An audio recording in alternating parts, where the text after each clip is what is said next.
You're listening to The Front Porch Show. Some shows are niche shows, talking about specific topics. Others, shows about nothing. This show is the show about everything.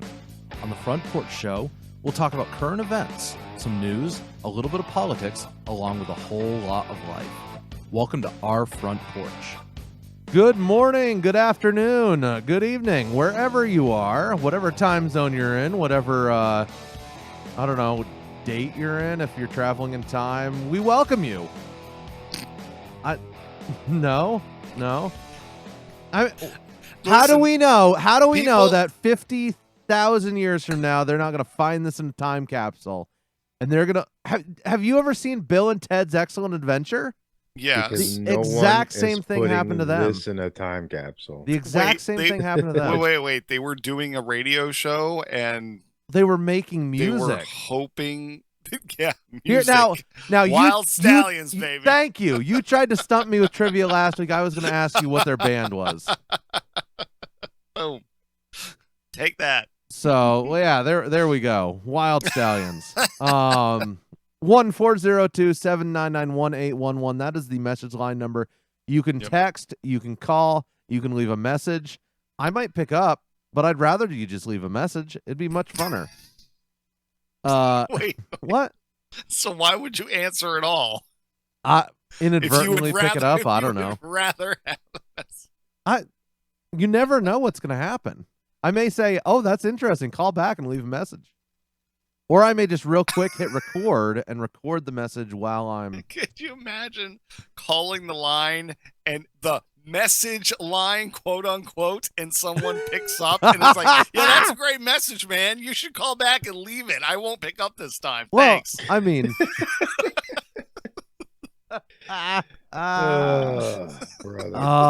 guys, I think I finally have my internet issues fixed.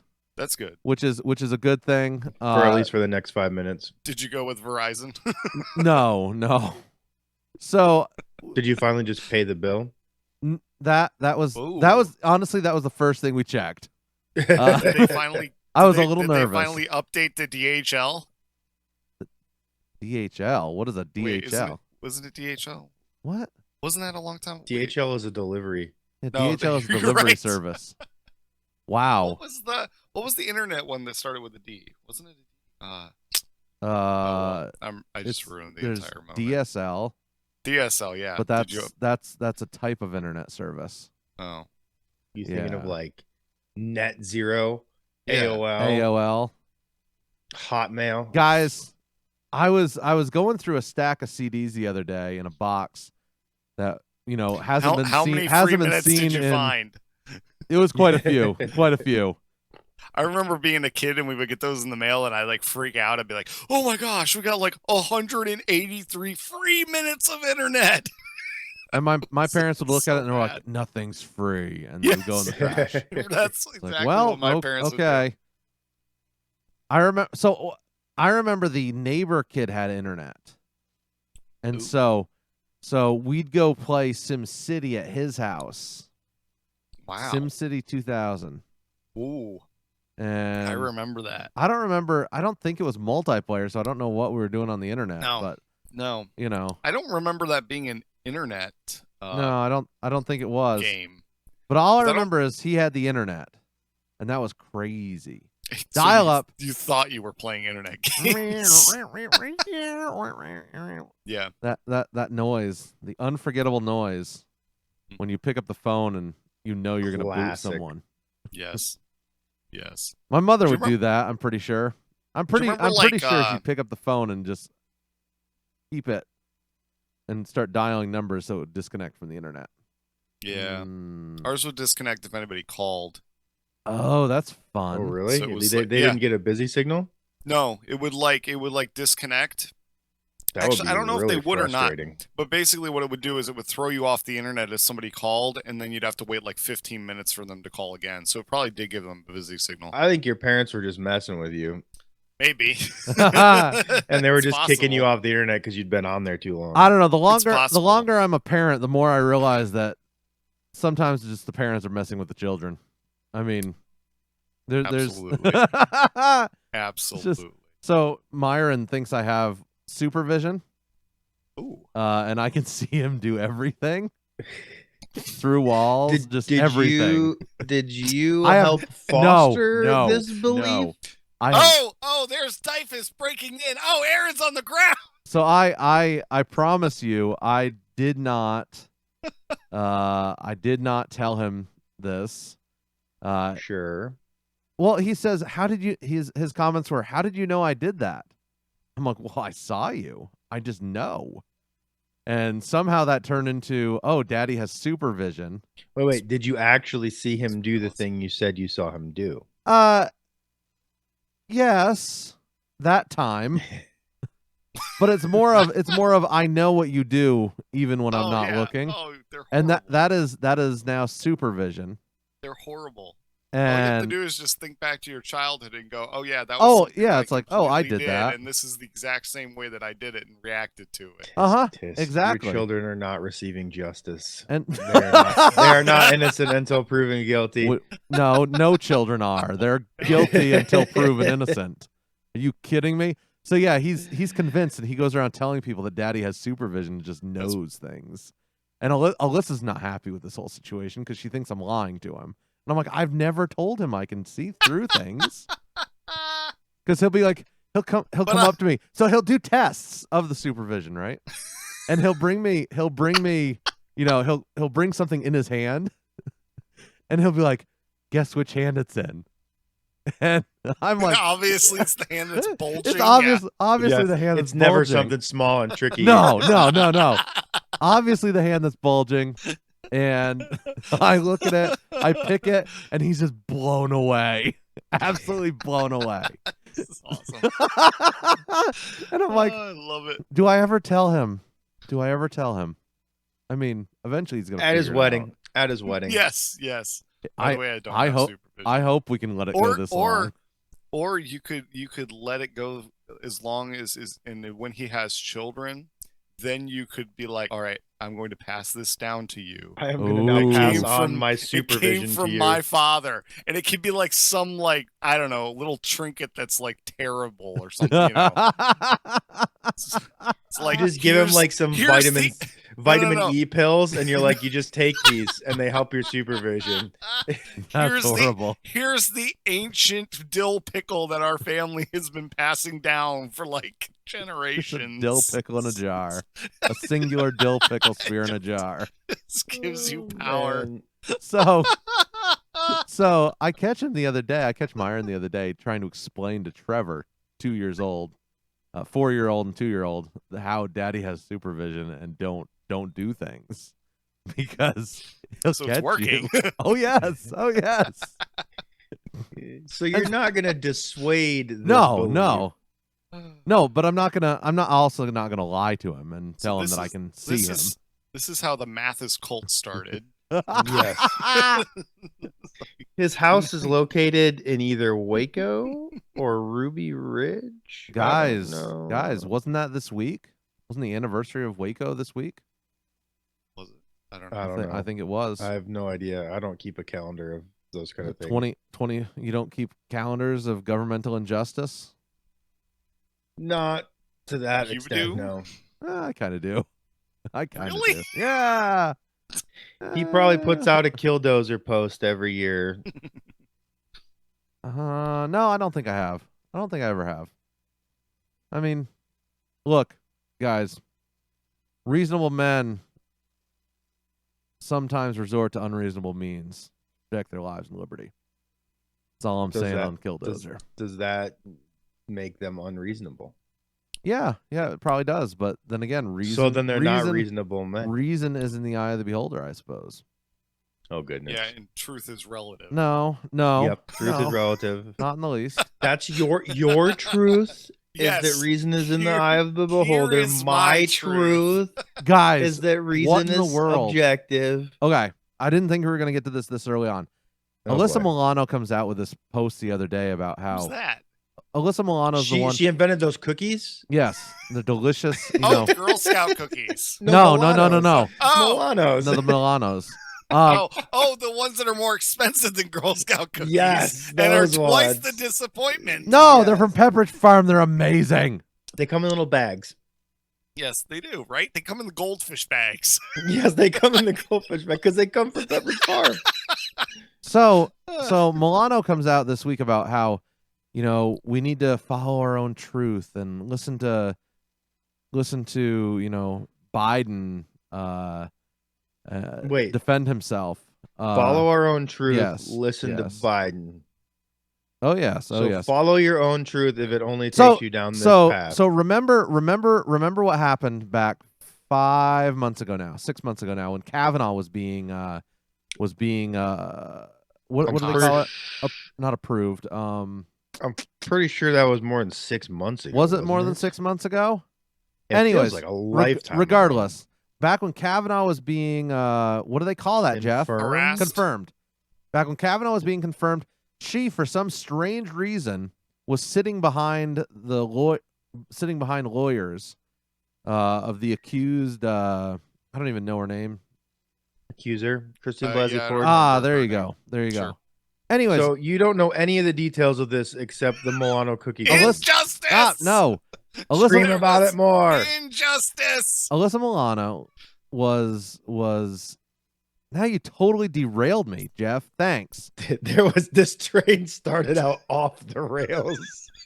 Okay. From the minute you were like, I didn't think we were getting to this. None of us knew what was coming. Let's take this dirt path with that diesel train. If anything, If anything, I threw down tracks in front of this train and it just hopped them. And I appreciate it. Keep rolling. Okay. So Alyssa Milano was a big antagonist in the Kavanaugh. I'm going to interpret everything that you say. Okay, so this is the point where we're starting to go through the trees with the train. No. Keep going. Stop. And so she was an antagonist in the whole Kavanaugh confirmation. Me anyway, too, she's now defending Biden. We've reached the river. Well, because correct.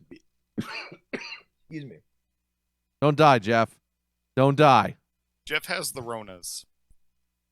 I mean, probably. You believe all women unless the person the women are accusing is of your party, agrees with you politically, and then you're kind of like, well, I think we gotta believe but verify. Basically all the things that the Republicans were saying about the Kavanaugh situation. That is such a chauvinist 20th century opinion, man. Yeah, saying that you have to verify this woman's accusations and that the man is innocent until proven guilty is just examples of the sexist gender nobody male would ever be able to build system. A country off of the concept that you need to be innocent and that you have to prove people guilty before you can accuse them. Where are the witch chauvinist burnings? Idea. I need the witch burnings. Where are they? You need to weigh her, and if she weighs the same as a duck, then you burn her. It's true. Or something. You know what else floats? Small rocks.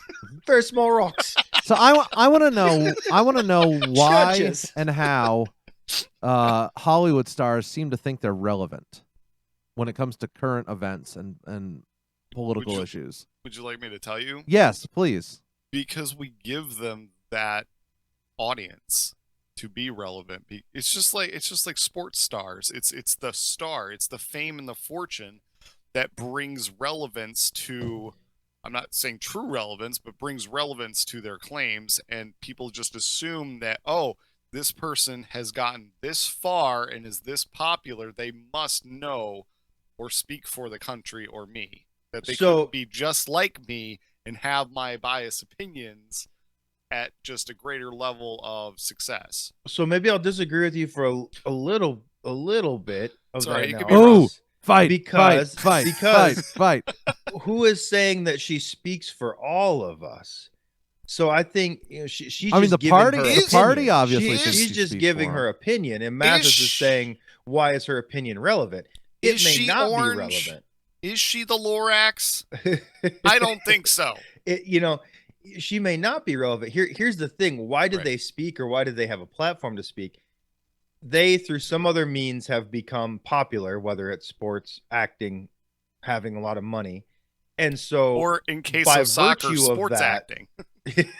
I don't want to seem like I'm saying that their opinion isn't important. Well, because I think their opinion is important. However, the platform. Well, what I'm saying is, I think you're saying, why do we give them a platform? I'm saying that for good or for bad, by virtue of their station, due to popularity in their field or money, they now have a platform because of their position within their field. They are choosing to then take the platform that they have, probably for a correct reason, if they're good athletes or good actors, and then speak on something outside their area of expertise and offer their opinion on it. It's the same thing that we would kind of say, right? Like, that's true. You would encourage someone to say, look, I'm just Joe Blow conservative, but Truett Cathy Dan Cathy should use his platform to talk about these conservative principles. Why does Dan Cathy have any credentials to talk about, separation of church and state or whatever? He owns a restaurant. I mean, some idiot gave us a platform.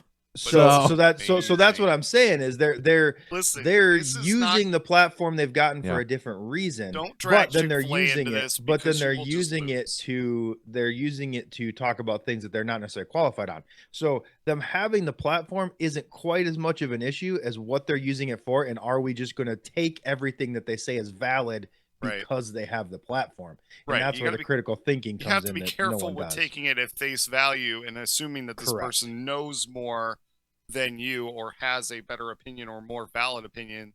And I think we lift them as being, I don't know, more perfect people, maybe, in that sense. Yeah, and that's the problem. It's like that's the problem, right? All of a sudden, since 1990s, Madonna has gained relevance now. Yeah, guys, did you see that though? Her album that she released in 1996 is now number 1. It was number 4 when it was released, and it now hit the top of the charts this week.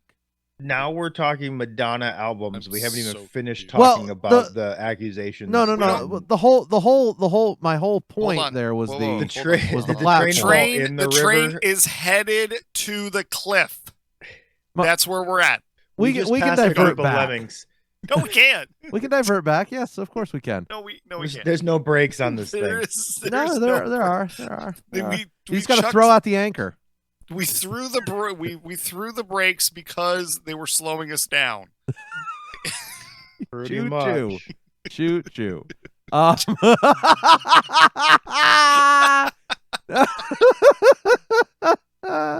So I mean, relevance. I mean, I guess we give them relevance. We allow them to speak on whatever topics, and right.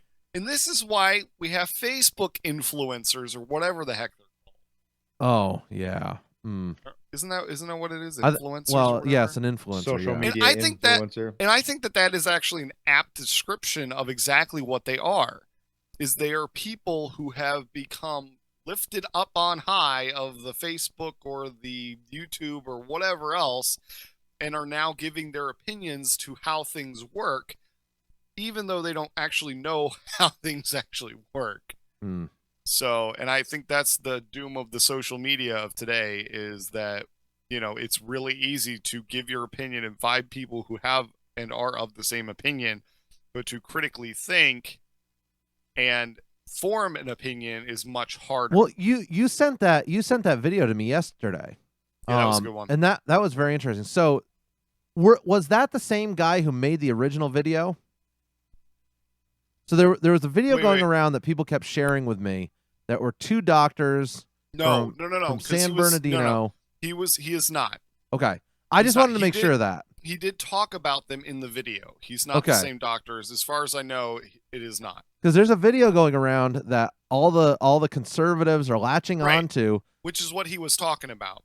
From the docs in San Bernardino, who were screaming, we gotta lift the lockdown, which I don't disagree with. We can get to that whole topic later. But he made some really good points about how we tend to go with our bias. We all have natural biases, and Jeff's been harping on this for months now, which is very true. Don't give him credit. Well, I'm giving him credit because he's due credit. Where credit is due. That's correct. He's not a to whom honor is due. Influencer. That's right. That's right. He's not. He's an influencer. I am a front porch show influencer. He is. He is. And so, where am I going with that? Wow, I just we're now falling off the cliff. We're off. We're in a free fall. We're in a free fall, guys. Natural biases. Oh, we all have natural biases tend to go with them. Yeah, we all have natural biases, and it threw you off saying Jeff was right. That's we what it was. We really, yeah, I know. It just blew me away.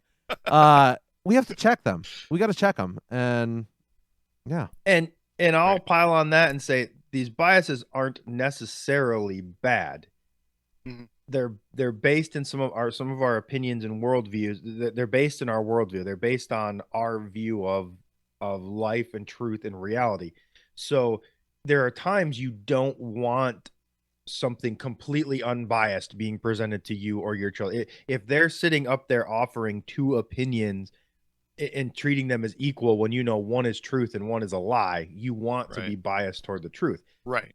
But you also have to realize that those biases exist. And so when something pops up that kind of agrees with what you think, automatically you can tend to go with that without critically examining it. And when something disagrees with what you think, you'll just sit there and poke holes in it all day long. So that's the kind of thing we're saying. And so I'd never actually watched the video of those doctors. I saw a lot of people I didn't watch the video either. I saw that the summary was essentially they had done some tests supposedly on their data on the people they had treated. They were seeing a higher rate of like antibodies and stuff, and they were extrapolating that out and kind of supposedly coming to the conclusion, some other people actually were, that lots of people had actually had it and recovered, and that it was a much lower death rate. Yep. Yeah, and I had seen some articles saying that some of their data was kind of their math was bad or their data was faulty, because obviously they were not using a representative sample of the country. They were only using people that had come to visit them for being sick. Right. Data is one of those things that your biases can very easily read into what you take out of it. Well, correct. And the reason is correlation does not prove causation. Right. So you found a correlation, but for example, for them, they found maybe that a lot of the people they were treating had it and recovered from it, but they're treating people that are coming to them because they're sick. Right. So have that many people, I think the main point of contention with them is, have that many people in the true representative population really already had it? Or are they getting a higher number of people that have had it because they're a healthcare facility? I think was the main point of contention with them. That's my concern right now, is that places like New York City, I think it's been there for a while. I don't know if it's been there since November. However, when you've got 22% of the population that's supposedly sick, I can almost guarantee you that 22% of the population out here hasn't been sick in rural Nebraska yet. And I mean, we're ramping up right now. We've got a meat plant up north of us in Sioux Falls that is shut down. Big Smithfield plant. We've got our local Smithfield Tyson. Our local Tyson plant is having major issues, and there's over 69 cases stemming just from that one plant. And the hospital is full right now. And we're sitting there going, where does this end? Where is this going? Yeah. Our county right here only has two people who have had it, supposedly, who have been tested positive for it. But that's the other thing. How many people are getting tested? Right. I agree. Right. We got to be doing antibody testing. And that's why I think for instance, with New Jersey, our governor is still a total fool. But anyway. But that was before this. They keep panicking and finding that the more people they test, the more people that have it. And it's like, well, yeah. Like, and what are we expecting here? Like, I'm glad that we're testing a lot of people. That's fine. But like, I think he's missing the skewed numbers. And I'm not saying that New Jersey needs to open right back up. It's going to be much different for New Jersey, for any of the large cities, especially New Jersey and New York. And just because, North Jersey, most of the people in North Jersey are commuting to Manhattan in some form or other and just live in Jersey. But you're going to find that there's a lot of different ways that this needs to happen, but treating the entire country as one big panic box isn't going to work.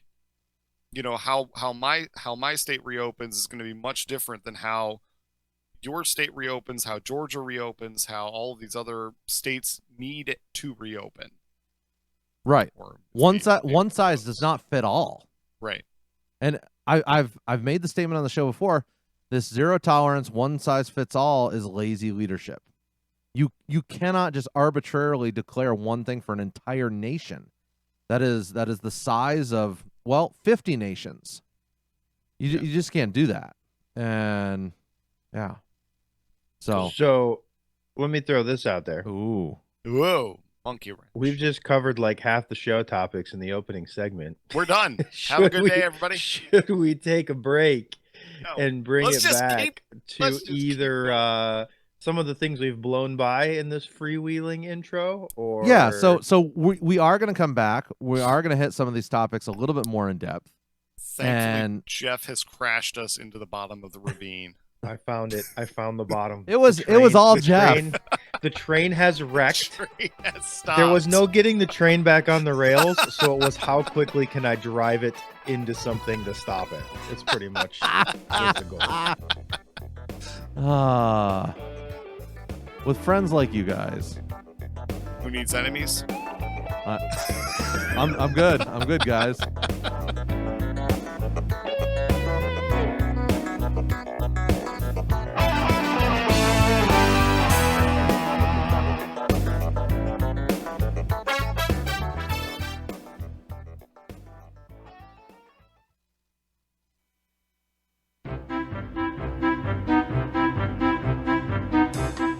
My favorite word is the word. We got an issue in America. Too many good docs are getting out of business. Too many OBGYNs aren't able to practice their love with women all across this country. Back up, you creep. And Bernie Sanders might run. Apparently, some folks really want to see a pot-smoking socialist in the White House. We could get a third Obama term after all.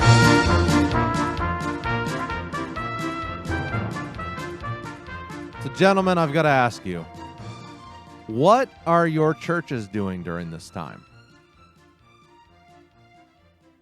I can't say. You can't say. Okay. That's interesting. Well, okay. He doesn't know because he hasn't attended whatever the heck his church Number one, is doing he's either not sure. Number two, he's trying not to incriminate. Number three, okay, that's cool. We have been doing online services. Oh well, yeah, okay. For people. That's cool. Okay. Among things. Okay. That works. Some civil disobedience. I'm not saying that. Study some Romans 13 there. I don't know. No, we have been doing online services. So like the Sunday morning service is pre-recorded and then put up on YouTube. We call adult Bible fellowship class, Sunday school class, life group, whatever your term for it is. We still meet on Sunday mornings at a set time over like a Zoom meeting. We'll do a Wednesday night thing too as well. We're actually even doing consistently like a Friday night game night with the group over Zoom. See, you mentioned that. That's pretty cool. How does that work? Which is funny because we didn't do that. Like we'd have like maybe once a month or like once a quarter, like a get together at someone's house. Now we're doing it every Friday. Like y'all play like apples to apples remotely? No. So it's each week somebody gets assigned something and you come up with something. So charades. One week it was one week it was really easy to cheat. I'm just saying. One week it was Mafia off screen. Oh, that's interesting. Week it was Mafia via Skype. Did you just freeze your face? Via like he does on the show for our YouTube our YouTube listeners. Another week it was Fishbowl, which is similar to if you've played the game, like the actual box game called Time's Up. Now, wait, what church do you go to? That sounds like a drinking game. No. It might be at your church. It is at the Zoom meeting. It's that off-screen light. Yes. So this is the game. It's based on another game we have where I didn't see anything. You have like people, places, and things on cards or slips of paper, and you use the same stack 3 times through the game. And the way we played it the first time through is you just forget all the answers. You can talk and you can do actions as well. So it's kind of like Taboo from that where you had to describe the word on the card. Second time through, it's just charades. You can't say anything. And the third time through, you just get one word to describe what's on the card. And you just keep going around with the teams until you run out of cards. So by the third time through, you've seen everything. I've played it a little different way, which I kind of actually prefer better. The first time through, you can you describe it and you can do actions. The second time through, you can do actions and only get one word. And then the last time through, you can only act. Is another way I've played it. He lost me at there was a stack of 3 cards. I'll be honest with you. Honest with you because you weren't on the train tracks. Last night we did. Have you ever heard of snake oil? I've heard of snake oil, not the game though. Of the game, have you heard sounds of the like a drinking game. You guys have the drinking on the mind. Jeff's that church. Might be a sign. Jeff's church. Might be a sign that you guys need to seek some professional help. We'll just call it snake oil instead of alcohol. I did not say snake juice. I mean, some churches call it snake communion. So it's not Tom Haverford's drink from Parks and Rec. So a guy found a digital website to recreate the cards essentially, but what you would have is you have 9 cards in front of you that are just have items on them, and then you have 3 cards that are like occupations or a type of person.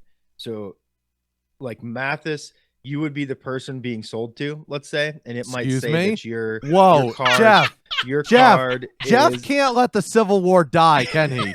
I did not say being sold. I said being sold to. Yeah, exactly. And it's so Michigan your role might be like the last person on Earth. And then Ozzy and I have these set of cards in front of us, and we have to pick 2 and put them together and make them into some sort of item and then give you a sales pitch. And you have to do like a sales pitch on this like ridiculous item. And several people give their pitch. I can only think of one item that Aaron would need in that situation. No, but like you pick for it's actually pretty funny. To sell. What's funny is that I totally missed that. I was fielding a text. No, sure he was. His train is still off the rails. Anyway, seriously, that's how we've been doing it, mostly all remotely. That's cool. Jeff and I have jumped into the dune buggy that was at the bottom of the ravine and taken off, gone off, left my flaming corpse behind. Yes. We're like, come on, Aaron, and Aaron's like, I can make the train still work. Choo choo. He's just ringing the bell. Ding ding. Ding, It'll work, ding, guys. ding. Trust me. It's all right. It's only half on fire. So we've been doing the remote services thing as well, and we've been doing the small groups via Zoom, which has been fun. It's a change. It's very, very different. We are not opening this weekend, despite what a lot of states are doing. Our health district, because of the whole Tyson plant situation, has been strongly suggested to remain closed, and so we are closed until June. The other problem we have is that we are a large church. We've got about 500 seats, 600 seats in our auditorium, and we have about 800 people that attend two separate services. And everybody we just laps. We don't have the room, especially if we do have church, everyone has to maintain the 6 feet. We can only fit about 100 to 150 people in our auditorium at a time, which means we would be running 6 services, which means, pastor would be preaching, a dozen times. Our music teams would be playing, a dozen times. And it's just not feasible. You just do it live once and then throw it up on the screen.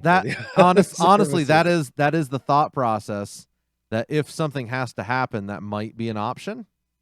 It's been thrown around that's what happens. But the whole thing is just very, very interesting. Look, you assign groups by alphabetical last names, and you rotate weeks where this group comes to church and everyone else watches online, and then this group. Wow. Yes, because that's super easy with 800 people. That's so much work. Or you just have the heads of the households come. Oh. And then they go back home and transmit it to their families. And you need to just make sure, though, that everyone at home is wearing a bonnet when the head of the household comes back home. And then oh, that's awesome. Sorry. So, I couldn't resist. It's so not a bad idea. I just couldn't resist. I am very big is it detractor? Is detractor the right word? Big. I'm a very big detractor of the forcing churches and establishments to close right now. I think with the numbers that we're seeing right now, social distancing may be needed. However, keeping everything shut is not good. The thing that I've found is in with churches is that people do not think that churches are able to handle what a, let's say, essential store is able to handle. And You're following a bunch of dumb hicks that think your snake oil religion is gonna keep you safe from all this. Right. So I really think it comes down to, especially in our situation of being a huge church, it's not prudent for us to open at this point. Right.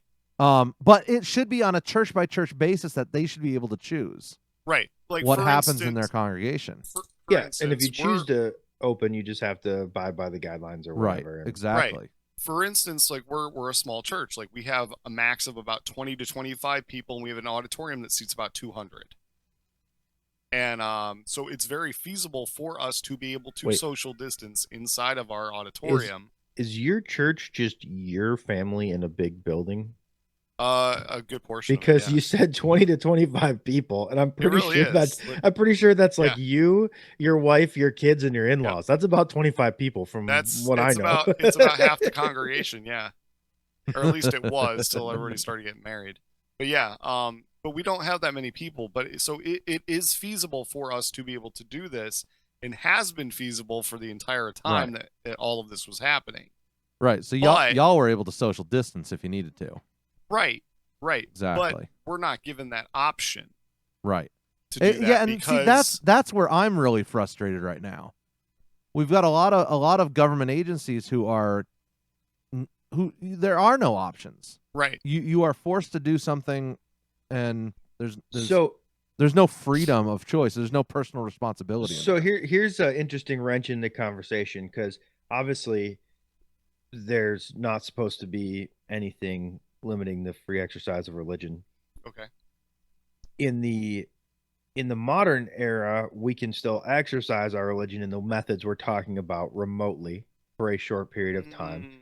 So to some extent, and so we're able to do it, and so then we can take the prudent step, if you get the larger church and not the space, to stay home for a short period of time if necessary. We can choose to take that step, but this would have happened 10 years ago. Even the level of technology wouldn't have been there. I know that there was still Skype and things 10 years ago, but it just wouldn't have been as up to speed, as efficient. If this happened 20 years ago, you'd have been out of luck.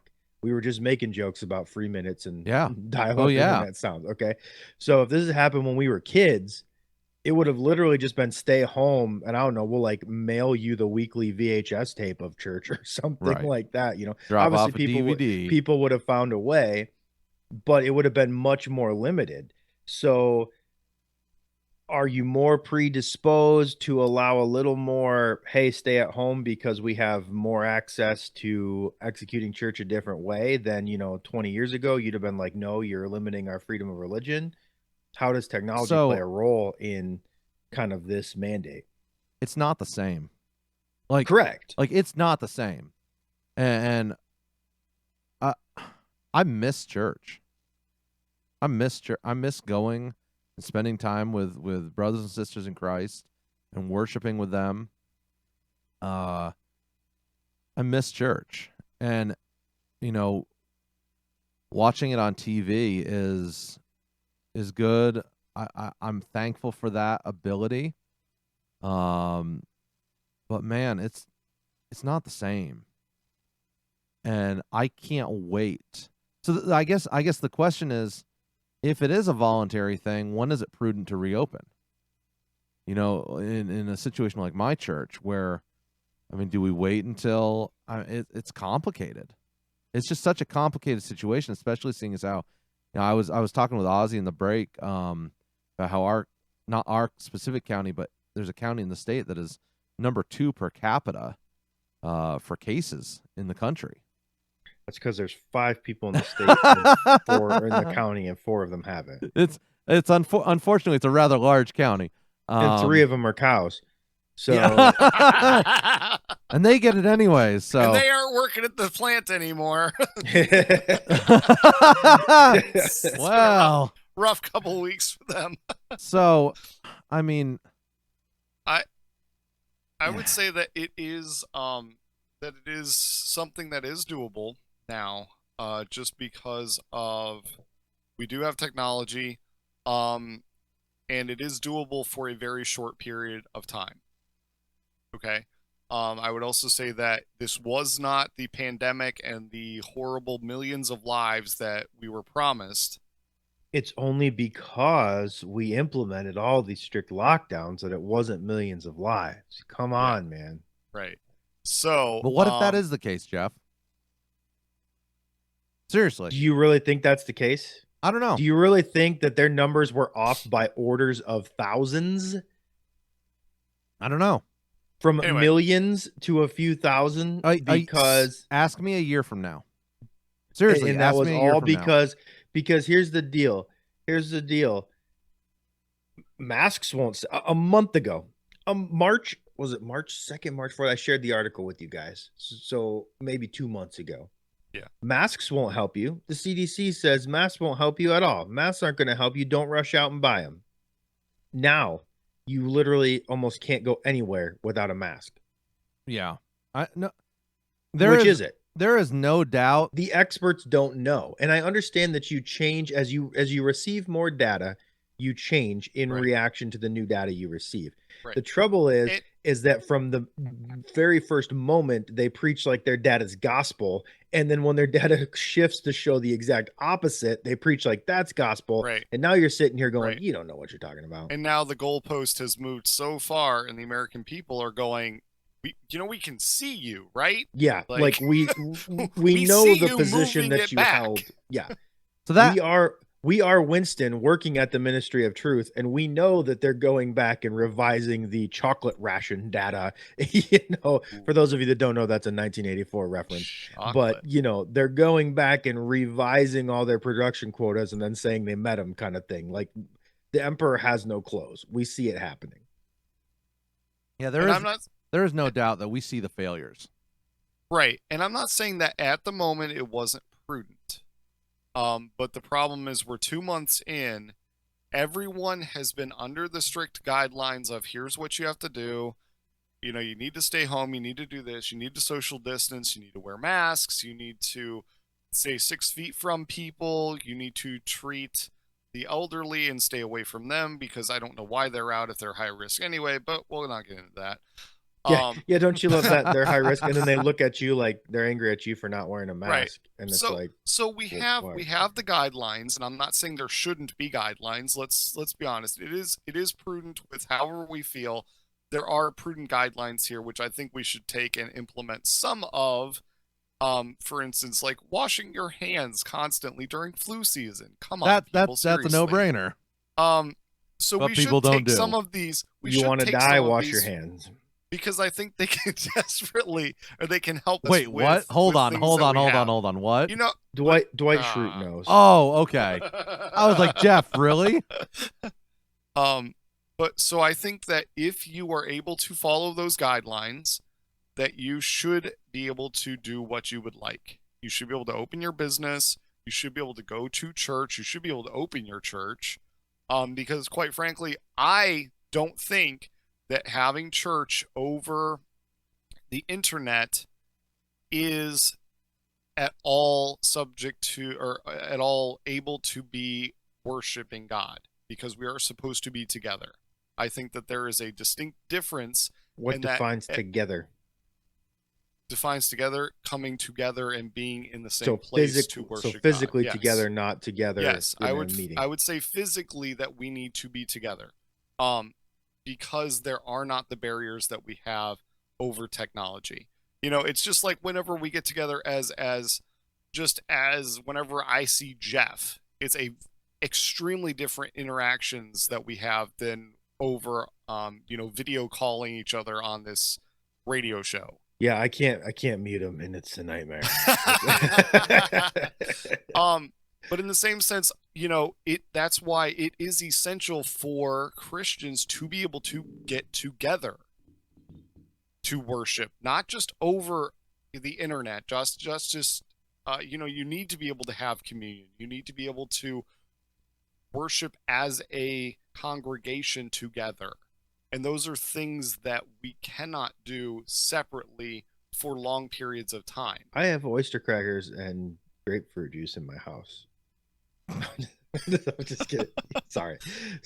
I keep cracking these jokes. No. And I think as long as you can follow those guidelines, if for instance, with a large church, okay, maybe that's something that needs to happen where it's like, okay, we need to figure out a way to get everyone together in some way, shape, or form, whether it's, okay, you have all the heads of the household, so all of a sudden you cut your congregation down by, a third, a quarter at or least. Yeah. Right. So you're cutting out all the kids, you're cutting out all of the spouses, you're cutting out, or whoever, if it's a lady who's the head of the household because she's single, whatever. But all of a sudden, you're cutting your congregation down to 100 people in your 400 person thing, or what, auditorium or whatever, and then you have them go home and then help lead worship with their families through watching the same sermon again. But you have that congregation of people getting together, because there is benefits that you cannot receive and cannot get through just watching a service. And I think that is, personally, I think that is a biblical thing, where it's, we always, before this, would harp on, you need to go to church. You need to go to church. There, you can't get the same. We go after people who are like, oh well, my church is all online. That's how it works, right? And before this, everybody was like, no, you can't do that. You can't do that. You need to be part of a congregation. You need to be part of that community of believers in wherever you're at.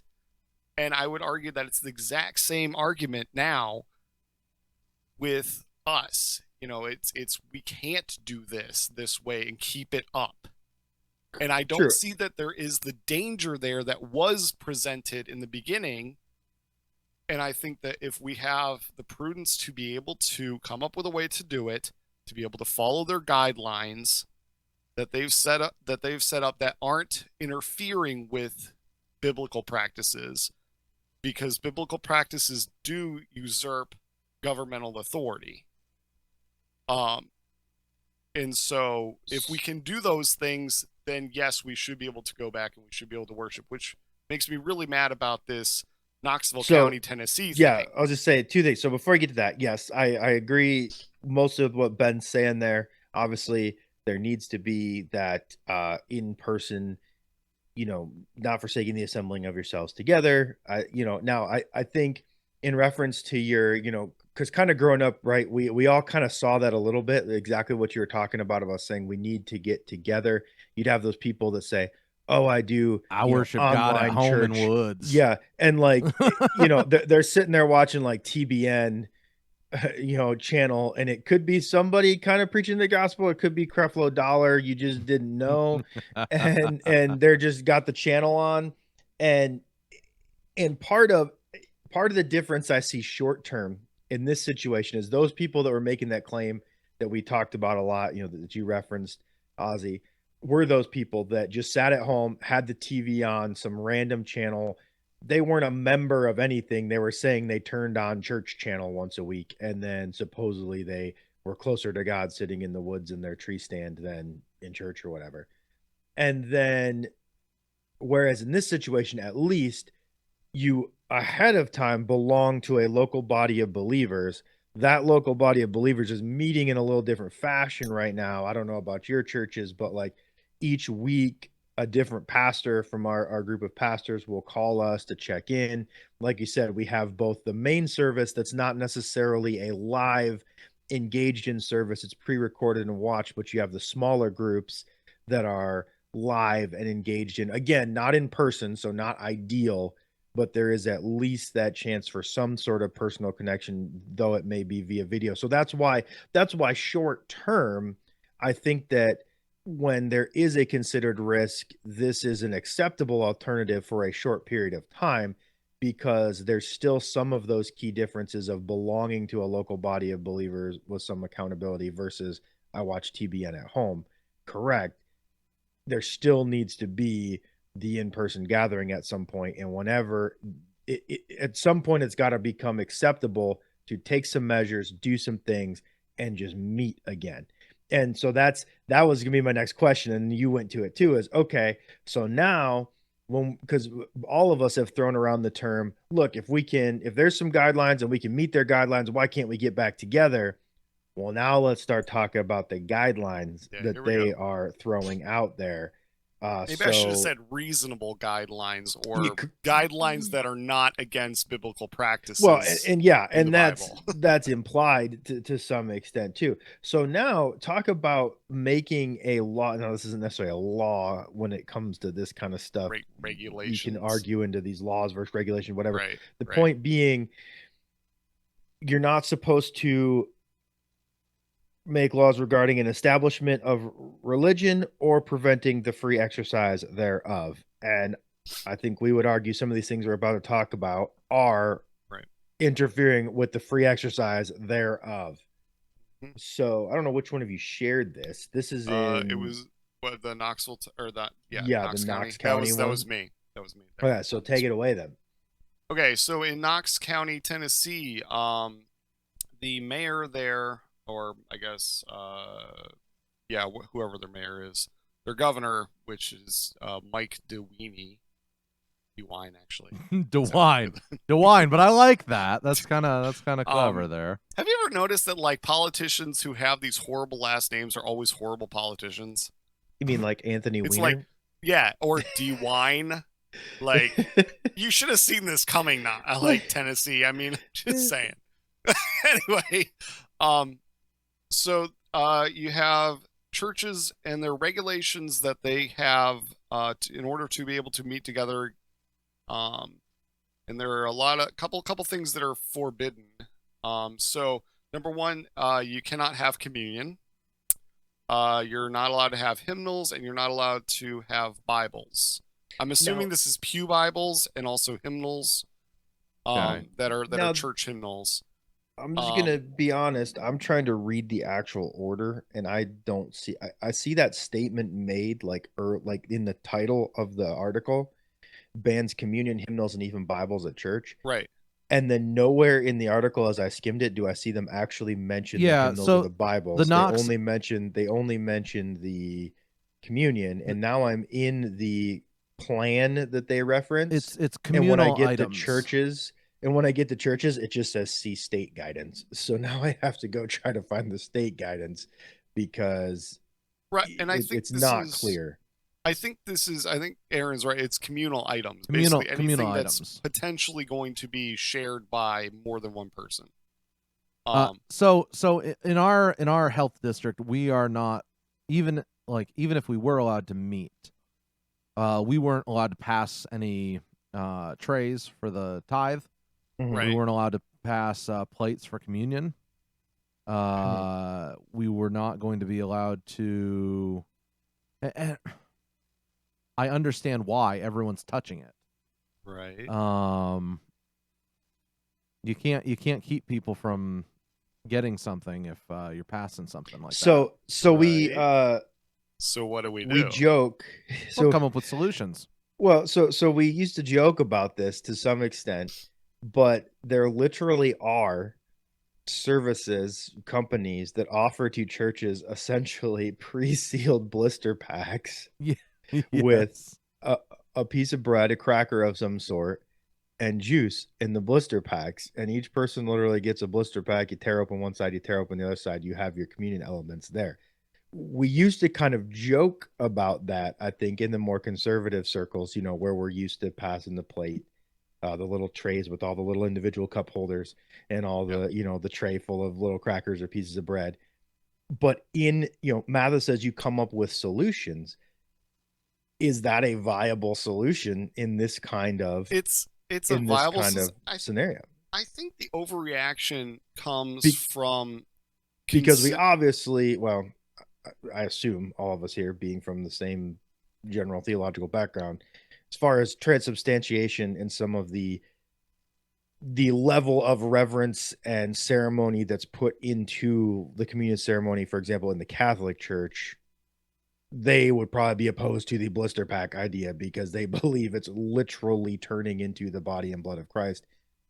Right. We don't hold that. We obviously hold the ceremony in reverence, but we don't hold that the elements are anything special in themselves. They are representative.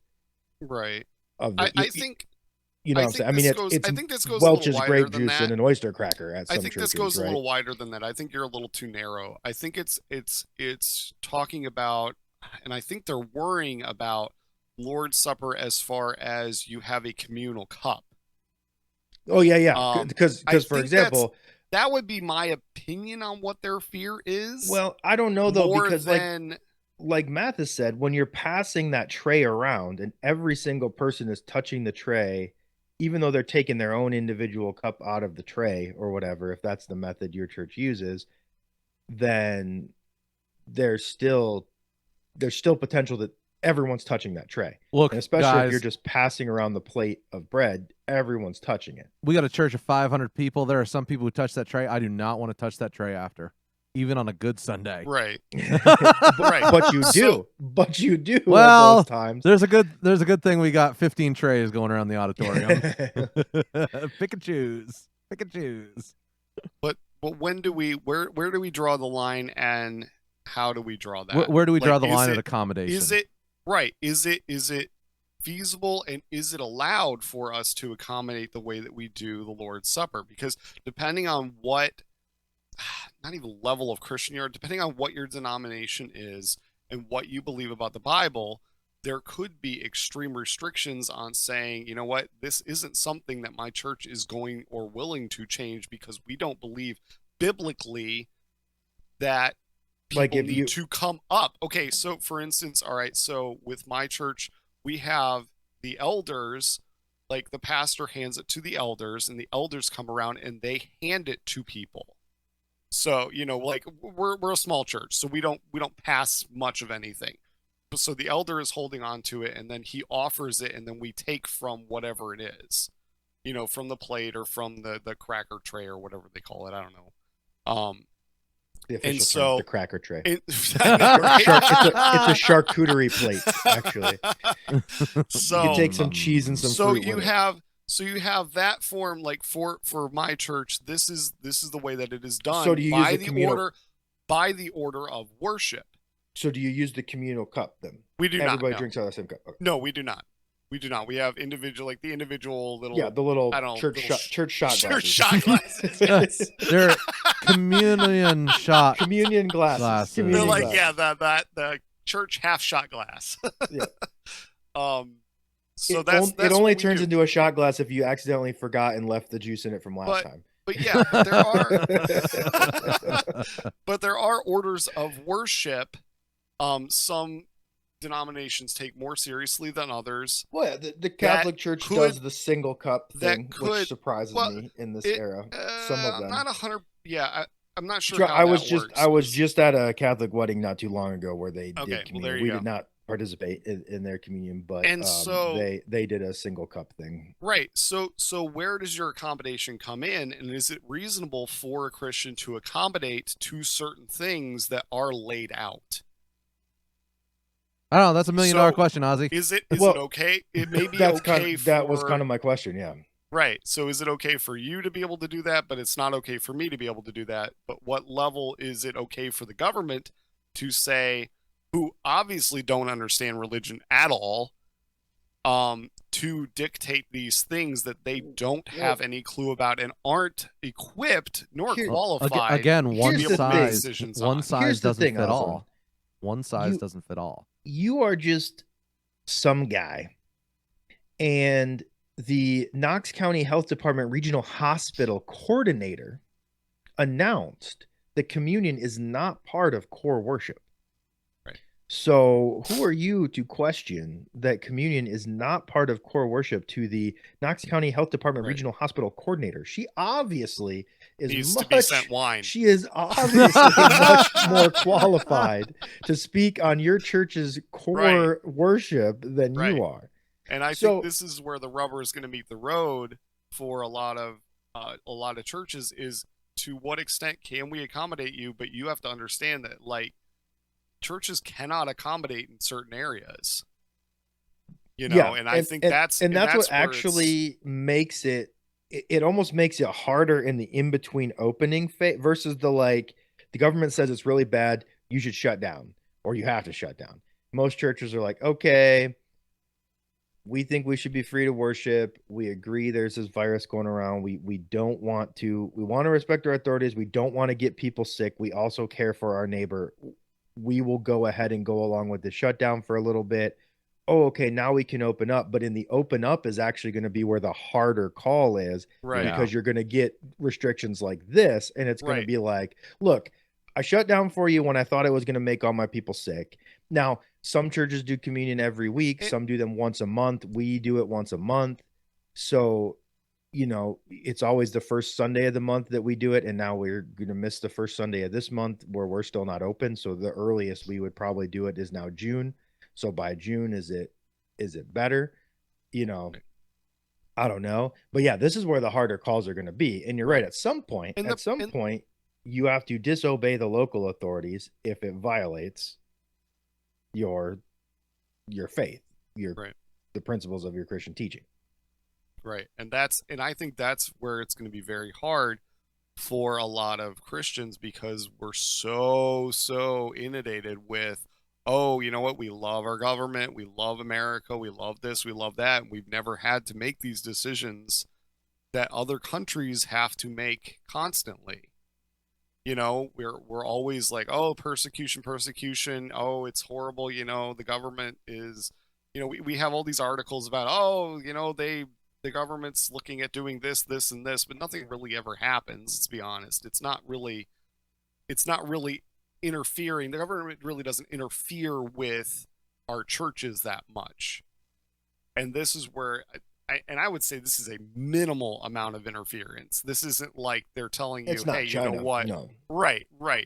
And all this because worst case scenario, they're going to show up and give you like a ticket or something. And you're going to see that's like what it happened previously. Was it Kentucky where they were doing the drive-in services and the police showed up and ticketed everybody? Right. And some of that stuff's going to get thrown out. I think at some point it's getting challenged in court. And even if it doesn't get challenged in court, it is what it is. It's going to be what is reasonable and what is doable. And I don't know. I mean, this is the civil disobedience thing, man, where it's like, I want to accommodate you in what you're doing and how, in your concern for all of this, but I cannot do that. And personally, this shouldn't be something that they're asking. Again, this is one of those things where it's like, okay, they're asking churches, and I think in this article it was saying how that, none of this existed before they started opening churches back up, and all of a sudden all of these regulations came down instead of letting the churches figure it out for themselves. And the argument the government is going to make is that it's their job to keep people safe, and that if a church doesn't implement good guidelines for themselves, they're going to spread it amongst their congregation, which is then, okay, fine. If you want to say their congregation's exempt, it's their own thing, whatever, but then their congregation is going to then spread it locally more, and it's just going to cause more issues. And that's going to be the claim as to what their authority is. Government-run church. Not even a government-run church. That's just going to be their claim, is the government's responsibility is to protect the locality. The church is within the locality. And so even if the church wants to do their own free thing and we don't tell the church what to do, they're going to hurt everybody else. So that's going to be their claim. Religion is gone. Correct. Because even in its minor, you're not telling people what they have to preach or believe, but you're telling them how they can worship. So when the government goes in and rescues people from a suicide cult, the freedom of religion of that cult was violated. Yeah. Yes or no? Yeah. At what point do they have to go in and save those people from someone and murdering them with Kool-Aid? I'm saying this as in, okay, we're definitely defining that a cult is not biblical and is not not Christian. So let's define that first and go with that. But in terms of what the U.S. has set down as far as constitutionally, you can worship in any way that you see fit.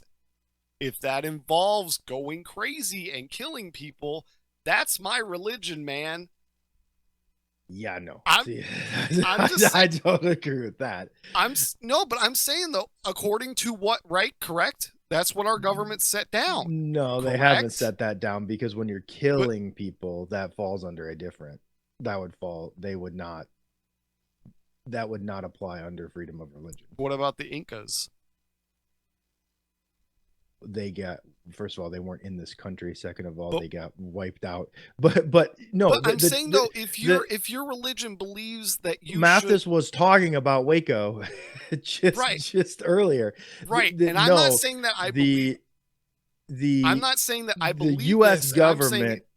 Correct. The US government has drawn the line there with like cult activities. They've said we can intervene. This does not abrogate. And I would say I'm fine with that's that, where I'm disagreeing with that's not part of the Christian religion, and we should interfere because it's violating of the sixth commandment. So yeah, you said what we've laid down in this country says if your religion says kill people, you're free to do it. No, we haven't. No, but I'm saying though, court cases and actions, that's not what if they want to go with said. their complete hands off.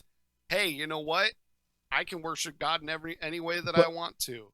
You know what? They've never gone that way. They've always interpreted it as, unfortunately, agree with it or not, they've always interpreted it as some very obvious, reasonable restrictions. So, from the founders would not have said freedom of religion if your religion includes child sacrifice. Okay, they would not have said that. And it kind of comes back to the whole freedom of speech, but don't scream fire in a crowded theater kind of thing, as well. Right. Whether we agree with that or not. And so the sticky situation is always these type of virus things where, because we would normally say the government can intervene when your actions hurt some other person. So how does that apply to this situation? Correct. That makes it a very sticky situation if you take that philosophy. So how does that apply to what if your religion believed that you should abort half of your children? Correct. How would that appy? The U.S. government would probably say that's fine. Right. Is that unfortunately the in this current come iteration after you for?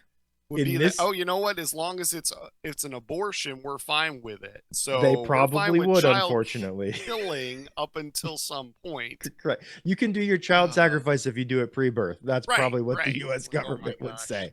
That is probably exactly what they would say. But yeah, unfortunately, I agree that there should be restrictions, but at the same time, like, I get what you're saying. It's very easy for us from our side to say, well, we're practicing the true religion and we aren't sacrificing people, so you should just let us alone and we'll be fine. Yes.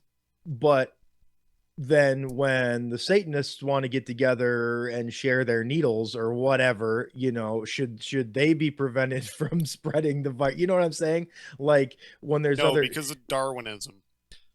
But when their Darwinism spreads to everybody at the local supermarket, you know what I'm saying? That's the claim that always gets made. It's one thing if it's your little group and you're not hurting anybody else, then stay in your little group and do your weird stuff. Of which, why do we freak out? Why are we freaking out about how many people die from this thing? Because it's just survival of the fittest anyway. So, it takes out, I'm just saying, if it takes out the people who are weak and shriveled and have problems and have asthma or anything else, you know what? It's only going to improve the population, at thefrontporchshow.com. No, but you're making a very good point about all these people who are screaming at us for not believing in science to stay home and stay safe when their science promotes survival of the fittest. So why is there a value to life in your scientific system? Yeah, why are we concerned that there's potentially going to be 100 to 1 million less people in the world who are weak and old?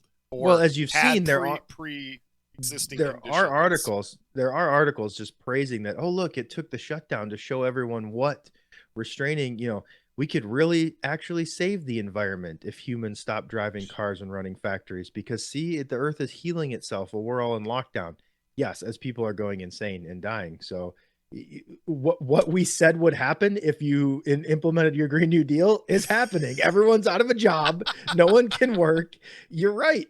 The ozone hole fixed itself. Us, man. Oh, by the way, the ozone hole that fixed itself, it just happened because of weather cycles. It has nothing to do with the shutdown at all. So circumstantial evidence. But it's a good point. Yeah, it's going to make for some interesting things. I think you're right. I think at some point churches are going to have to step up and say, okay, this is where the line is drawn, and we still have to practice our faith, and you don't get to tell us what to do, government, in doing that. And you just have to be willing to then accept the consequences for that action as well. Right. And I think this also gets into we have to figure out where the governor specifically, I would say it's not really the U.S. government at this point, the national government, but it's local. So you're looking at states where their power ends, because there's a lot of things that are happening that are extremely questionable, that should not be, and were not things that the governors could do, like arrest people for breaking mandates that they come up with that aren't actually law. But I may be. So I mean that speaks to the desperation of what people are going through right now. I mean, you've got small businesses that will not reopen because of this. Right. You've got businesses. I'm hearing from business owners all over the country, who I'm in forums with, who I've been talking to. They are already running on such meager cash flows that they typically only have about 2 to 4 weeks of revenue that they can work with as far as cash flow. And we're sitting here going, this is week 6 of this lockdown. They either have to reopen or they're done. Right. Or they are done. And they lose their livelihoods. Right. What is the number one cause of divorce in the U.S.? Probably money, I would imagine. It's money issues. Of course, we this call show. Shut it down. So it's money issues. Money issues is the monkey problems. Cited, no, I'm not having monkey problems. I said money. That's an office reference. Oh, okay. My goodness, you're full of it today. Dude, you don't know. You can't get any of these, man. It's sad. I haven't seen The Office in like 8 years, so. Jeff's drinking Tabasco sauce now. It just runs in the background in our house as like noise. So. So, we've got businesses who are never going to reopen again. We've got marriages that are going to crumble. We've got families that are going to be torn apart. Right. Not to mention domestic abuse. Not to mention suicides up. Suicides. It's horrible, man. And I think that we have been. All right, so shut down because we were promised millions of deaths or hundreds of thousands of deaths. Okay, great. Shut down. Good. Let's do it. You know what? Let's shut down. But we're talking about, what are we on, week 6 of this? Yeah. Something like that? Yeah. Okay. And we're at a fraction of the deaths. Everyone knows. Well, if not, then we should inform them. But everyone knows what you're supposed to do to stay safe. Yeah. Okay. We're on week 6 of this. So, for instance, your Walmart that has been open the entire time because they are essential has been selling clothes, has been selling all of these other things that people will be going to all of these other stores for. Okay. Why can the other stores not open and keep the same guidelines? Yep. It was like here in Michigan. They, if you were a certain size store, they basically got in the previous iteration of this ban. Like, for example, like greenhouses and stuff were closed when this is like their selling season here. Right. And what they were trying off the rails. I will give them this acknowledgement. I'm sure what they were trying to do is say people need food, people need some medicine type items, people need probably some clothing type items and some home repair type items occasionally. People don't need to be fully reflooring their house. Why not? Fully planting their entire garden. What am I supposed to be doing? If you're keeping me home from work, what do you think I'm supposed to be doing? Shut up. I don't know. You think if you think Karen's dealing it out now. So bad. Where is it? Mathis? Yeah, I can't. There it is. If you think it's so bad that it's going to kill everybody that it touches, that we need to stay home as much as, like, for example, if we were all self-sufficient and had our own little gardens and our own meat and our own everything, and we could just stay in our home for a month without leaving, the government would have said, everybody stay in your home for a month without leaving. No one's that self-sufficient. So Nebraska, they tried. I would argue. They tried. Good point. That's because they have to go a month. It takes a month to get to the store, so they have to have a month worth of stuff. Yeah, it's like store's 3 hours away. We only go there once a month. So they tried to say, okay, you have to get food, you have to get clothing, you have to get some small repair items. You don't need to remodel your home. You don't need to plant a massive garden. They thought, okay, they tried to identify things that were essential and close the things that were not essential. Because when they first just said stay home and everyone went home from work, they all went out and started reflooring their house because they had time off of work. And so now they said, well, people obviously can't make the decision for themselves, so we have to try to block some of the non-essential things. But their decision of what's essential and non-essential and everything was kind of a nightmare, because you're right, Walmart sells all those types of items. And so you could still go to Walmart and buy everything, but you couldn't go to the greenhouse down the road. Well, then to kind of rectify that, you could go into Menards and buy certain things, but the little seed display in the middle of the aisle had caution tape around it, and you couldn't buy the seeds off of it, even though you're already in the store. And so they were trying to limit what people were going to the store for. That was their line of reasoning behind it. I don't say that I agree with it. And that was their line of reasoning. And I have to say, I have met these people that have to be mandated to how they live. So we'll get people that will come in and they'll freak out for whatever reason or other. You'll get somebody that, you know what, they're wearing the mask right underneath their nose, it's covering their mouth, and some person will come up to them or they'll walk by someone and they will flip out at people that they're not 6 feet away and that they don't have their nose covered. And the entire time, the person who's complaining will just stand there and yell at the person instead of just backing up.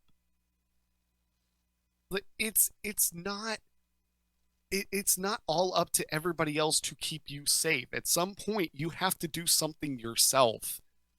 It's called being self-sufficient, and that's I am not responsible for my own actions.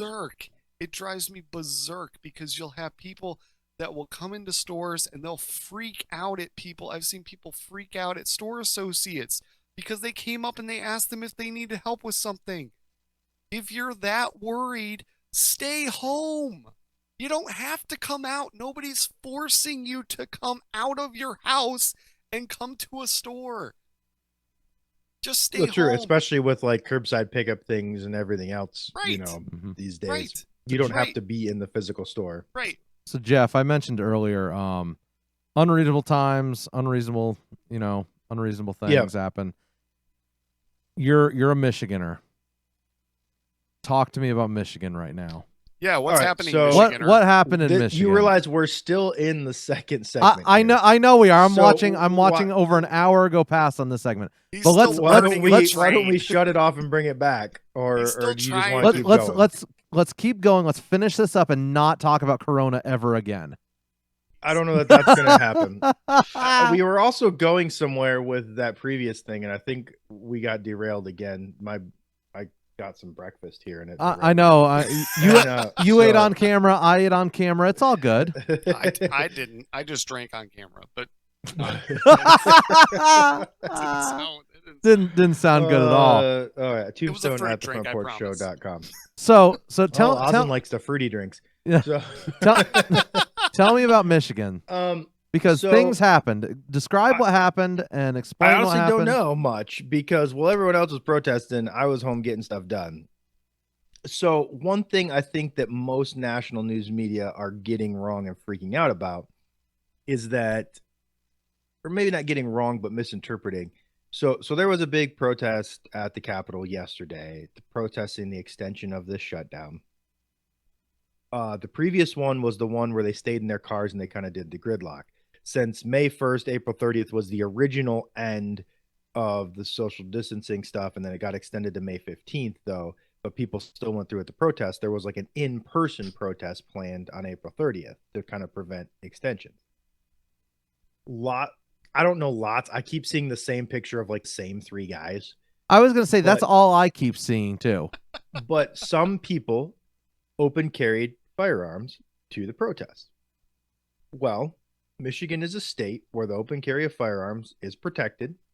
You can do it. There's some goofy restrictions on handguns that I won't go into explaining here, but open carry of long guns, open carry of handguns is legal. The carry of firearms into our state capitol building is legal. So how long till that gets protected? Changed? Well, I don't think it will because it's been legal for years, and every year the gun rights groups in the state, Michigan Gun Owners, Michigan Open Carry, there's another smaller group I think that partners with them as well, but the two big groups are Michigan Gun Owners and Michigan Open Carry. They hold a Second Amendment rally every year. I believe it's in the summer usually at the state capitol. It's very organized. They show up. Everyone's open carrying firearms, both long guns and sidearms. They carry them outside. They carry them into the Capitol building. They sit in the gallery and watch while carrying the firearms, and it happens. Okay, so it happens every year. A specifically tailored firearms rally where everyone there is armed, and you don't see national news media even covering it, let alone freaking out about it and claiming people were hit in the head with rifles and all this stuff. It's being you probably have what you have here is you have people protesting against the lockdown, and you kind of have a much more disorganized, these ones that are Second Amendment are very organized. Almost all the people that come are members of these organizations. It's very calm and specifically executed because of the way media can spin it. You understand how those things go, right? If Antifa shows up, it's a bunch of concerned college students.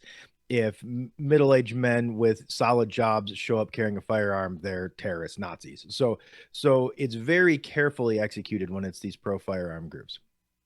I don't know that I didn't watch much of it, and I didn't attend the rally, so I don't know how carefully executed this was. Jeff, you are a man on the ground. But the claim, I was repairing chainsaws and leaf blowers and mowing my lawn. I had better things to be doing. But you didn't want to protest your governor.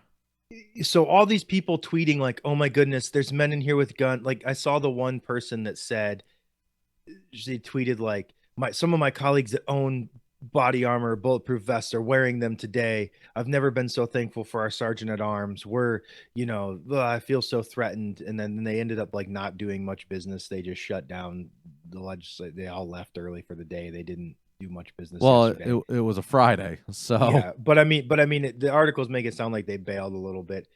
And here's the thing: every single article, the title, they stormed the Capitol, whatever. It was a protest. Some people carried let's firearms. Get it right. They stormed the Bastille. Yeah, exactly. That's what happened to the Bastille. Were people's heads cut off? No. Right? Were the firearms used? No. Were they even waved around? That's the thing is they will claim they were displayed in a threatening manner because they're sitting there on a sling or in a holster. I don't know if this was the time to also bring the open carry of firearms. The interesting thing is in the building, in the gallery, you cannot have signs, but you can bring your firearms. And I think that's because the signs are, big, distracting, getting in other people's way, whatever. It's something they can kind of control. The firearms through court cases in our Constitution and the U.S. Constitution are protected. And so at least historically, Michigan has ruled correctly on protecting that right. What you'll find is that Michigan is a weird blue state where it swings back and forth locally between Republican and Democrat in cycles. It tends to go Democrat at the Senate and presidential levels, but it's very rural, blue collar. So you get the Democrat voting because of all the union workers, but there's hunters and gun owners that want their Second Amendment rights. So it's kind of a pro-gun blue state. It's very weird. So as to what happened, I don't know. I wasn't there. I do know that much ado is being made out of not very much by the media. They're making it sound like some crazies went in waving around guns, and in reality, a much larger protest with more guns happens every year in that same state capital. See, perspective. So there's your perspective. It was Texas also had a similar situation where a beauty salon opened, and a bunch of armed people showed up to defend her, or defend the owner and her workers, and to keep the cops from shutting them down. Thought that was an interesting situation. What do you think of those situations? I think there are other ways of civil disobedience, like passing a communion tray, that are maybe more effective than the show of violence. But she kept her business open. Yes. That was her civil disobedience. That's all it was. Yes. She didn't do the show of violence. No, and then I know. The people came to protect her. So similar to... I'm not saying she should have shut down. There's a lot deeper things here. Yeah. Similar to the Bundy Ranch issue, we've seen armed protesters showing up actually prevent the government from doing something, obviously without even a shot fired. There's a lot more deeper stuff under the surface with the Bundy Ranch stuff than... that's a rabbit hole. I hate to say that there needs to be escalation, but there does in a way. You don't, in a situation like this, you do not drop all your cards all at once.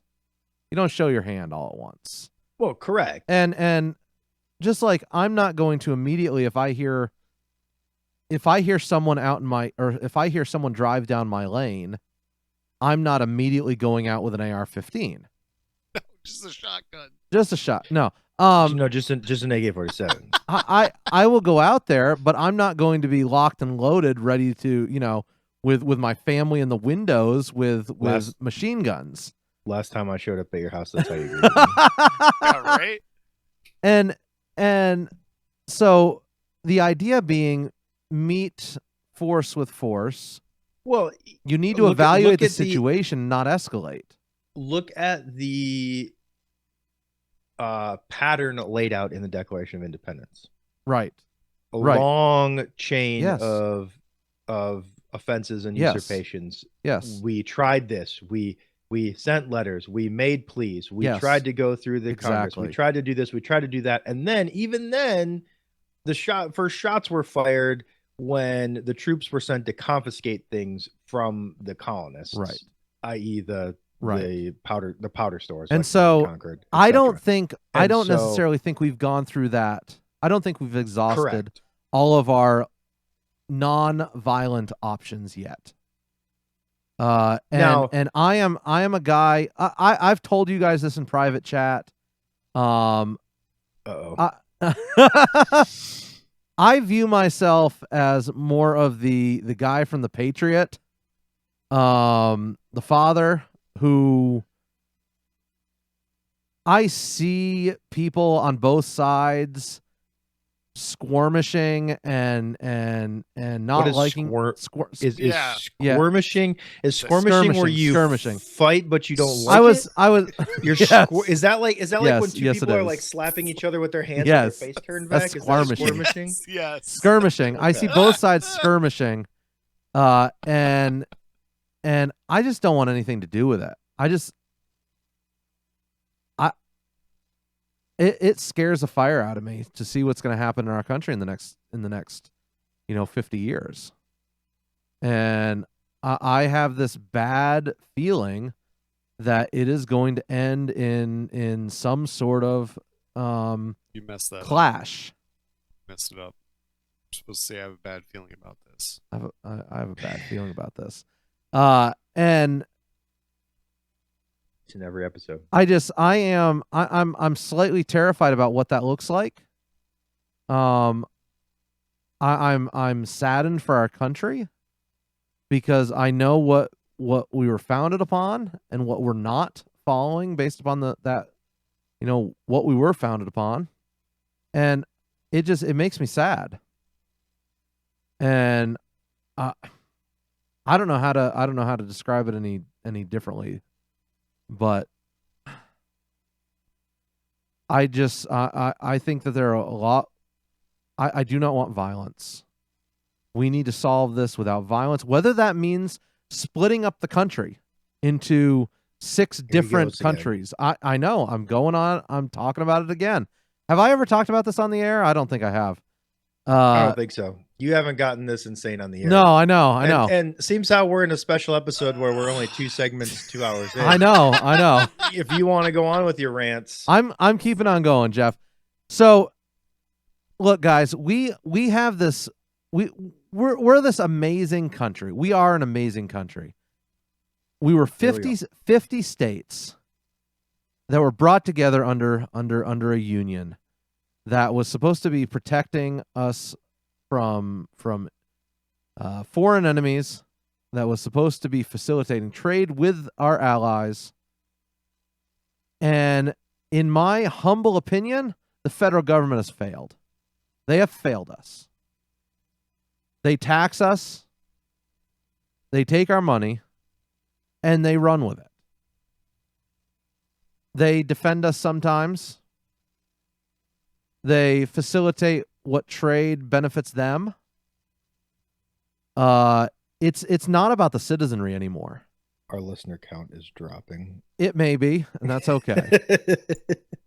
But I'm really under the impression that there's 3 solutions. One is we maintain status quo. 2, there's going to be a second civil war. And that terrifies me.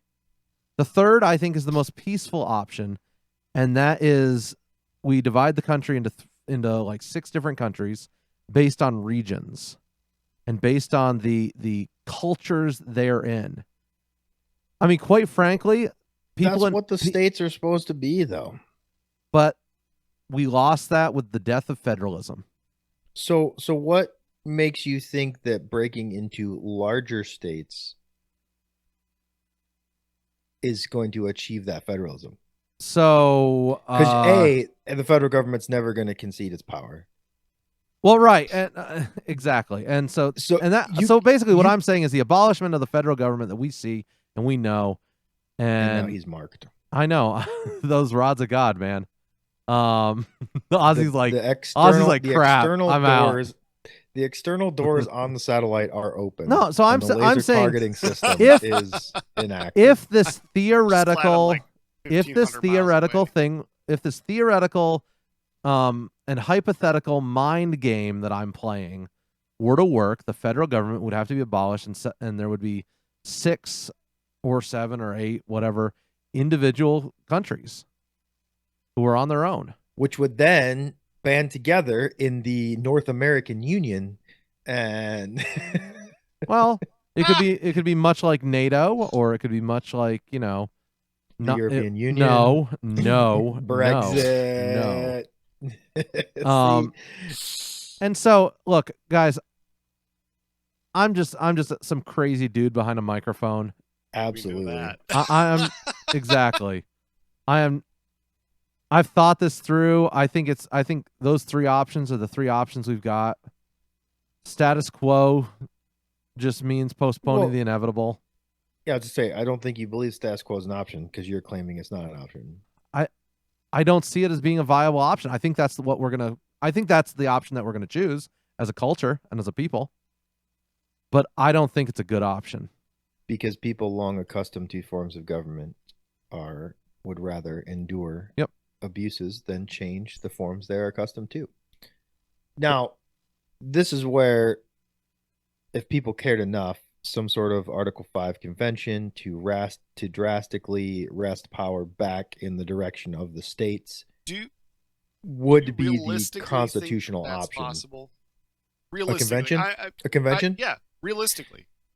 I'm saying in because there's a lot of things that are possible to do or we could do, but do you think that they actually could get away with doing it? Correct. In today's day and age. Because I find it very hard to believe that they're going to allow that to happen. Well, they have to allow it to happen. I think we could. Do they though? Well, see, and this is where they would, at some point, they would have to risk either doing it or causing a second civil war, because constitutionally they have to allow the convention to happen if the Article 5 convention were called by the states. Constitutionally, they have to let us have freedom of religion and worship however we want to. Correct. Exactly. So in theory, it is the out. So when Mathis is saying we either have to make some changes. If we maintain status quo, then the option is essentially he foresees civil war at some point. I just want to be clear. I am not advocating it. I am not advocating in any way the overthrow of the federal government. Oh, no. I just want to point that out. I am seeking a peaceable resolution to a weird political situation we have gotten ourselves into. And so the out given to us in our current form of government would be that convention. Yeah. When the Congress, when the Congress has abrogated its duties, the states, but here's the trouble, we for so long have given up on the states that the states would have to suddenly nut up and do this. But could a convention get called? I could see us reaching a point where the convention actually gets called. Would it be effective? Would anything profitable come out of it? I don't know, because it has to be agreed upon by all the super majorities the same thing that is ratifying another amendment. Things I would like to see come out of that would be returning the selection of senators to the states, not popular vote, term limits, budget limits, things like that would be things I would like to come out of it that would help start to swing things back. Out of the shadows. Oh no! But, oh no! I don't know about that. But out of shadows. Who knows? Who knows? So I don't know that I have a good answer for you. I would like to believe that it's feasible, Ozzy. Or you want to drain the swamp. I think Jeff, Trump 2020. Jeff, I agree with you. I think that is the first step. I think a convention is the first step. It's got to be tried. And for all the people that are like, oh no, bad things could come out of a convention too. Again, everybody's got to agree to it. Then we deal with it afterwards. And if it does, it does. It's the method available, and so I think it should be attempted. This is the beautiful thing about the United States, about our Constitution, when we follow it, is being able to address the government and bring our grievances. And that's the thing about the Article 5 convention, is that is literally the states bringing their grievances and taking care of them and rearranging things. It's calling for amendments. It's the state saying, for whatever reason, Congress won't put forth amendments that we want, so we're going to bypass the Congress and put forth the amendments, and the states can vote on them if they want to vote on them. Yeah, exactly. The construct that the founding fathers came up with is simply amazing. Guys, these were not just dumb hick farmers. Yeah, they were. Racist. You forgot racist. Dumb hick racist farmers. These were brilliant men who gathered together and formed a country. And as you read those documents, and this is what really aggravates me to no end. If we had been following the Constitution since 1779 when it was ratified, we would not be in the situation we're in right now. We would not even have to be talking about this if we actually were following what it said. Correct, but it requires moral people who are paying attention to what's going on and would rather have their freedoms than their security to keep it in check. And pretty much from day one, people instantly started saying, maybe I'd rather just be secure. Take a little of this, take a little of that. It's comfortable. It's comfortable. I don't know. Hard times produce strong men. Strong men produce good times. Good times produce weak men. And weak men produce hard times. So, and here we are. I mean, do you think they're going to let us come back after this next break? I mean, no.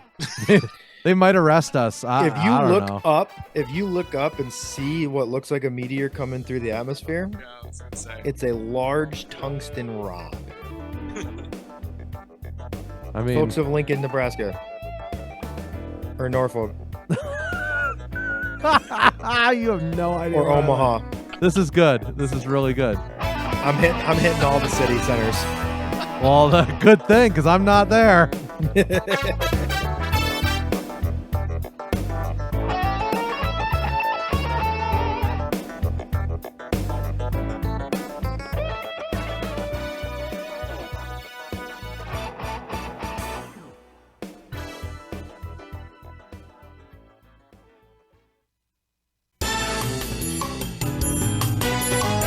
And we're going to build that wall. It's going to be a great wall. And let me just tell you, Mexico's going to pay for the wall. Never, ever give up. Don't give up. Don't allow it to happen. If there's a concrete wall in front of you, go through it, go over it, go around it, but get to the other side of that wall. Ladies and gentlemen. Almost as catchy. It is almost. As Mr. President tear down this wall. Oh, man. Or Mr. Gorbachev, I should say, not Mr. President. Wow. See, you can't even get it. Well, see, I wasn't there. So I don't have it memorized as much as someone who was sitting in the crowd. What were the restrictions like on the other side of the wall when you were there? Were they restricting freedom of religion like they are here?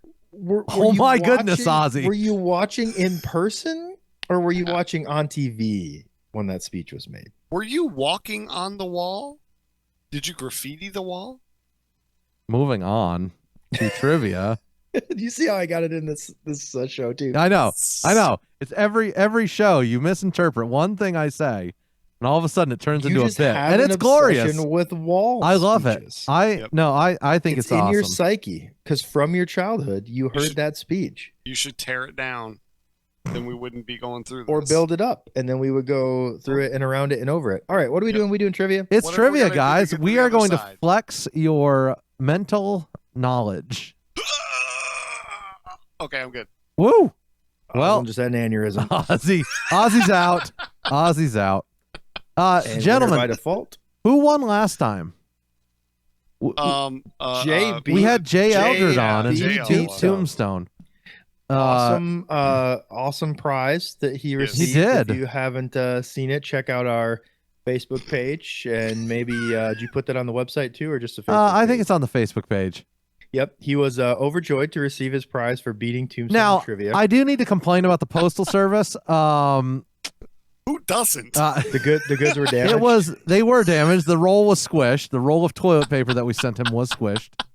Are we replacing that for him? Or no, it's a roll of toilet paper. I mean, it's still usable. It's just squished. It's not going to roll smoothly, which is one of the most frustrating things. That quite frankly is not how we roll. And we do think that is a load of crap that it was squished.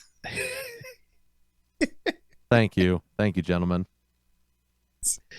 So what do we win? Do we have any challengers? You guys get to show up on the show next week.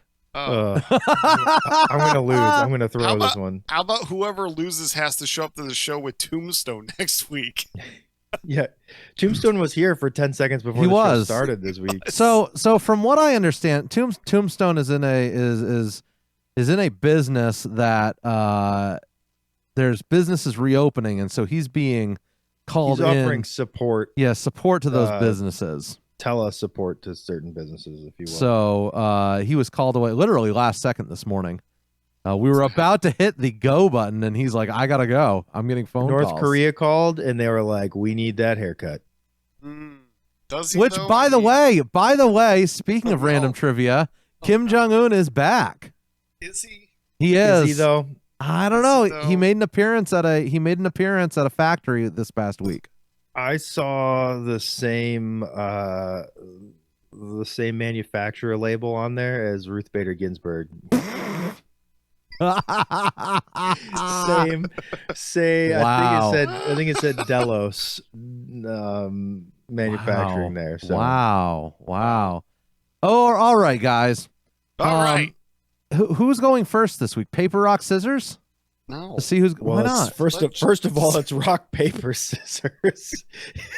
Why can't it be paper, rock, scissors? Because we still that have just the sounds wall. awful.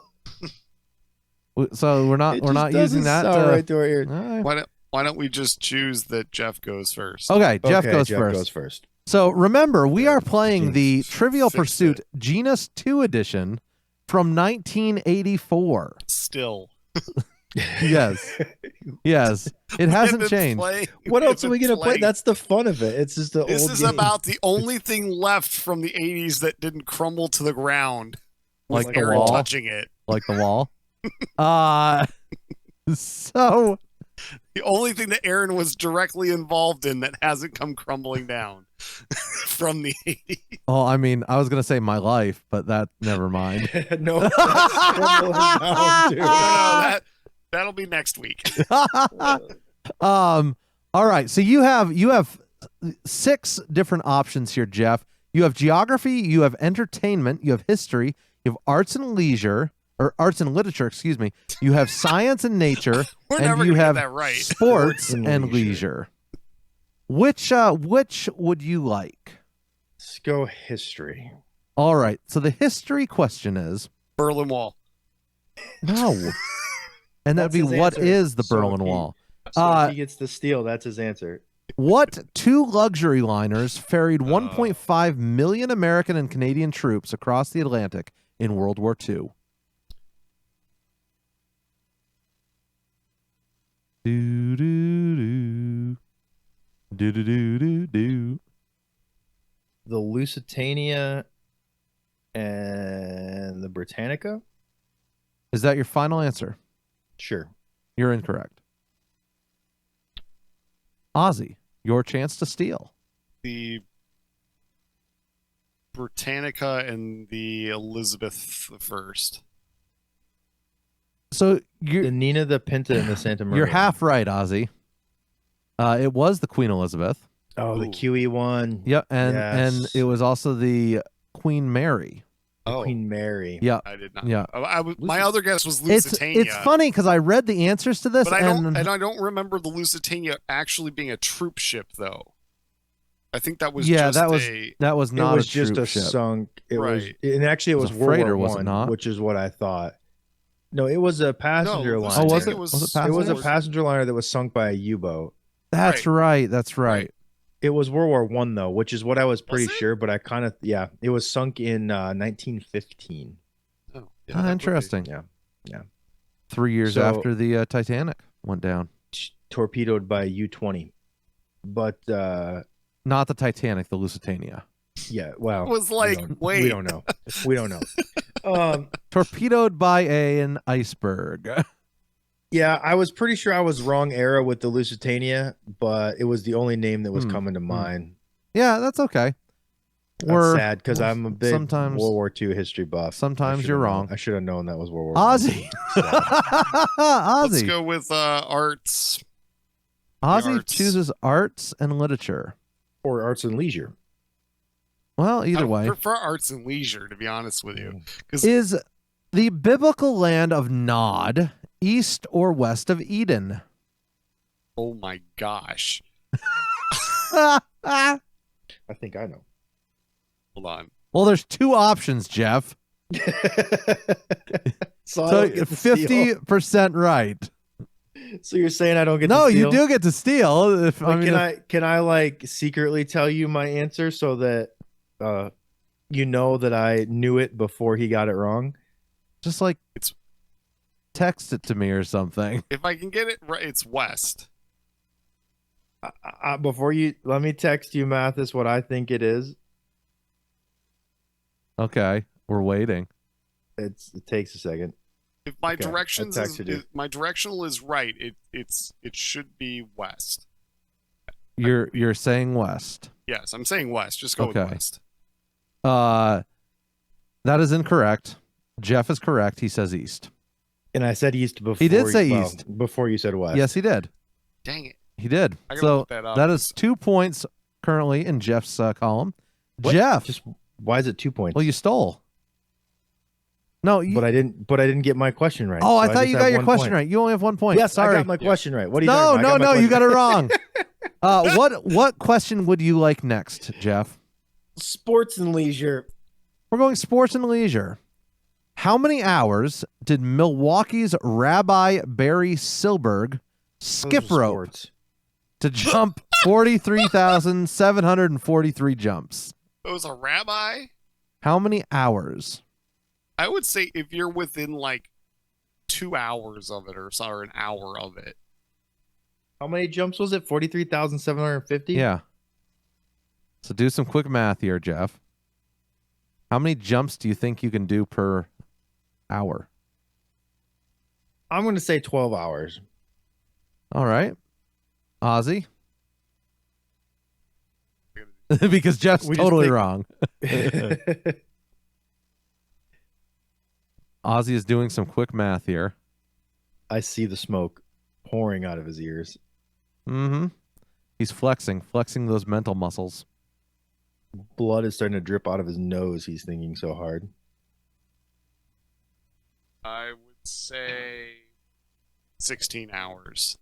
That is incorrect. I don't know. What is it, like 6? My second guess will be 6 hours. According to this, it's 5 hours. Oh, that's a lot of. That's over two.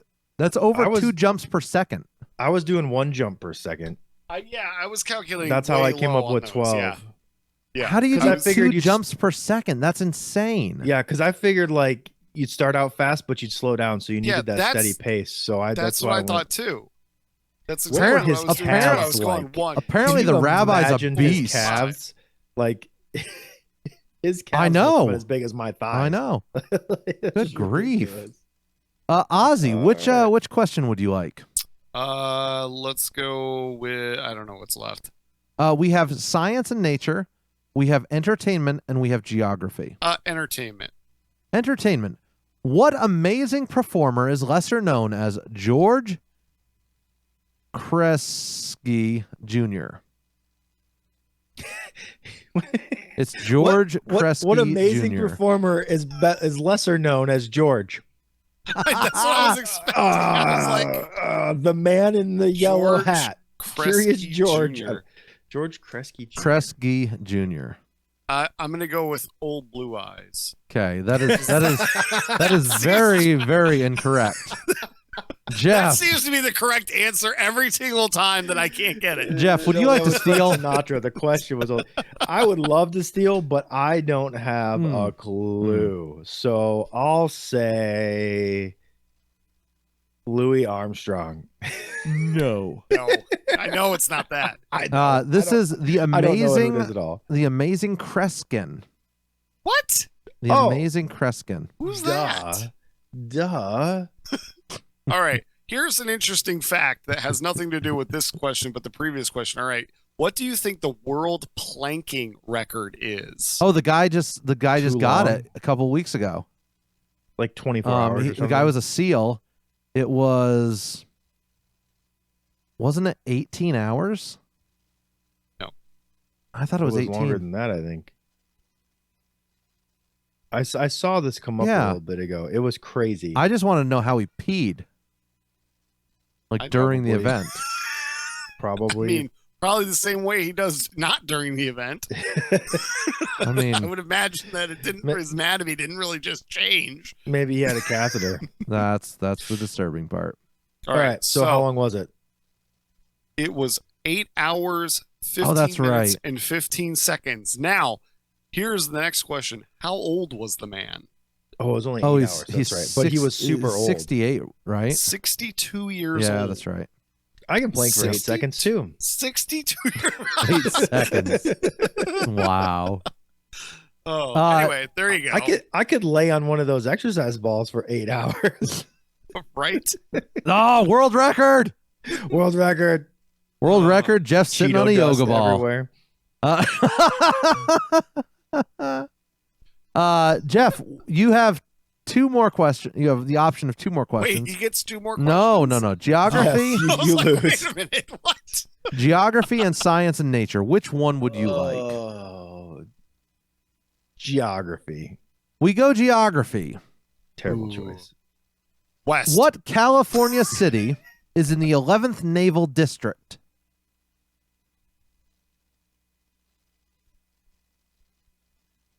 Jeff sits there with a wild look in his eye.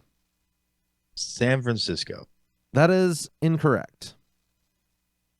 Ozzy, your chance to steal. That's the only one that I know that's on the coast. I don't know, Sacramento. That is incorrect. The answer is San Diego. San Diego. You know, where all of our ships are, San basically. Not, no. My first one was San Francisco, that's and I couldn't think of anything else. That's where our major Pacific fleets are all based I got out half of it I thought right. they were in I got Hawaii. San. No, that was up until December 7th, 1941. And then we decided Hawaii wasn't exactly a great strategic location. Might be a good idea to connect them to. Ozzy, it is now your turn. What's left? I don't remember. We have science and nature. Okay, science and nature. I would like to know if the 11th Naval District even exists anymore. Oh, it probably doesn't. What color eyes do most Siberian Huskies have? Oh. Gray. Oh, blue? I don't know. Blue. Old blue eyes. We'll go with the old blue eyes. Old blue eyes is probably. Guys, actually a lot of them have. Jeff, why are you answering his questions? Yeah, because he said gray. Because he said gray and got it wrong. Gray. I went with gray first. You were in your own little world. He said gray. It's true. It is blue. And then I said blue. Yeah, Jeff got it right. A lot of them have heterochromia. Why do you know that? I don't know. Well, actually, some people that live making it up. People, no. I don't know how I know that, but I do recall some people that lived across the street from us used to have a husky with heterochromia, and it happens in that breed. It's more known to happen in that breed, is my understanding, but it's still not super common, so they're worth more. And then someone stole the dog from his backyard, actually. So, yeah, that's. Okay. Fascinating information. That is more useless trivia courtesy of the Front Porch Show, because that's what we do. Boom. Keel hauling, baby. Keel hauling.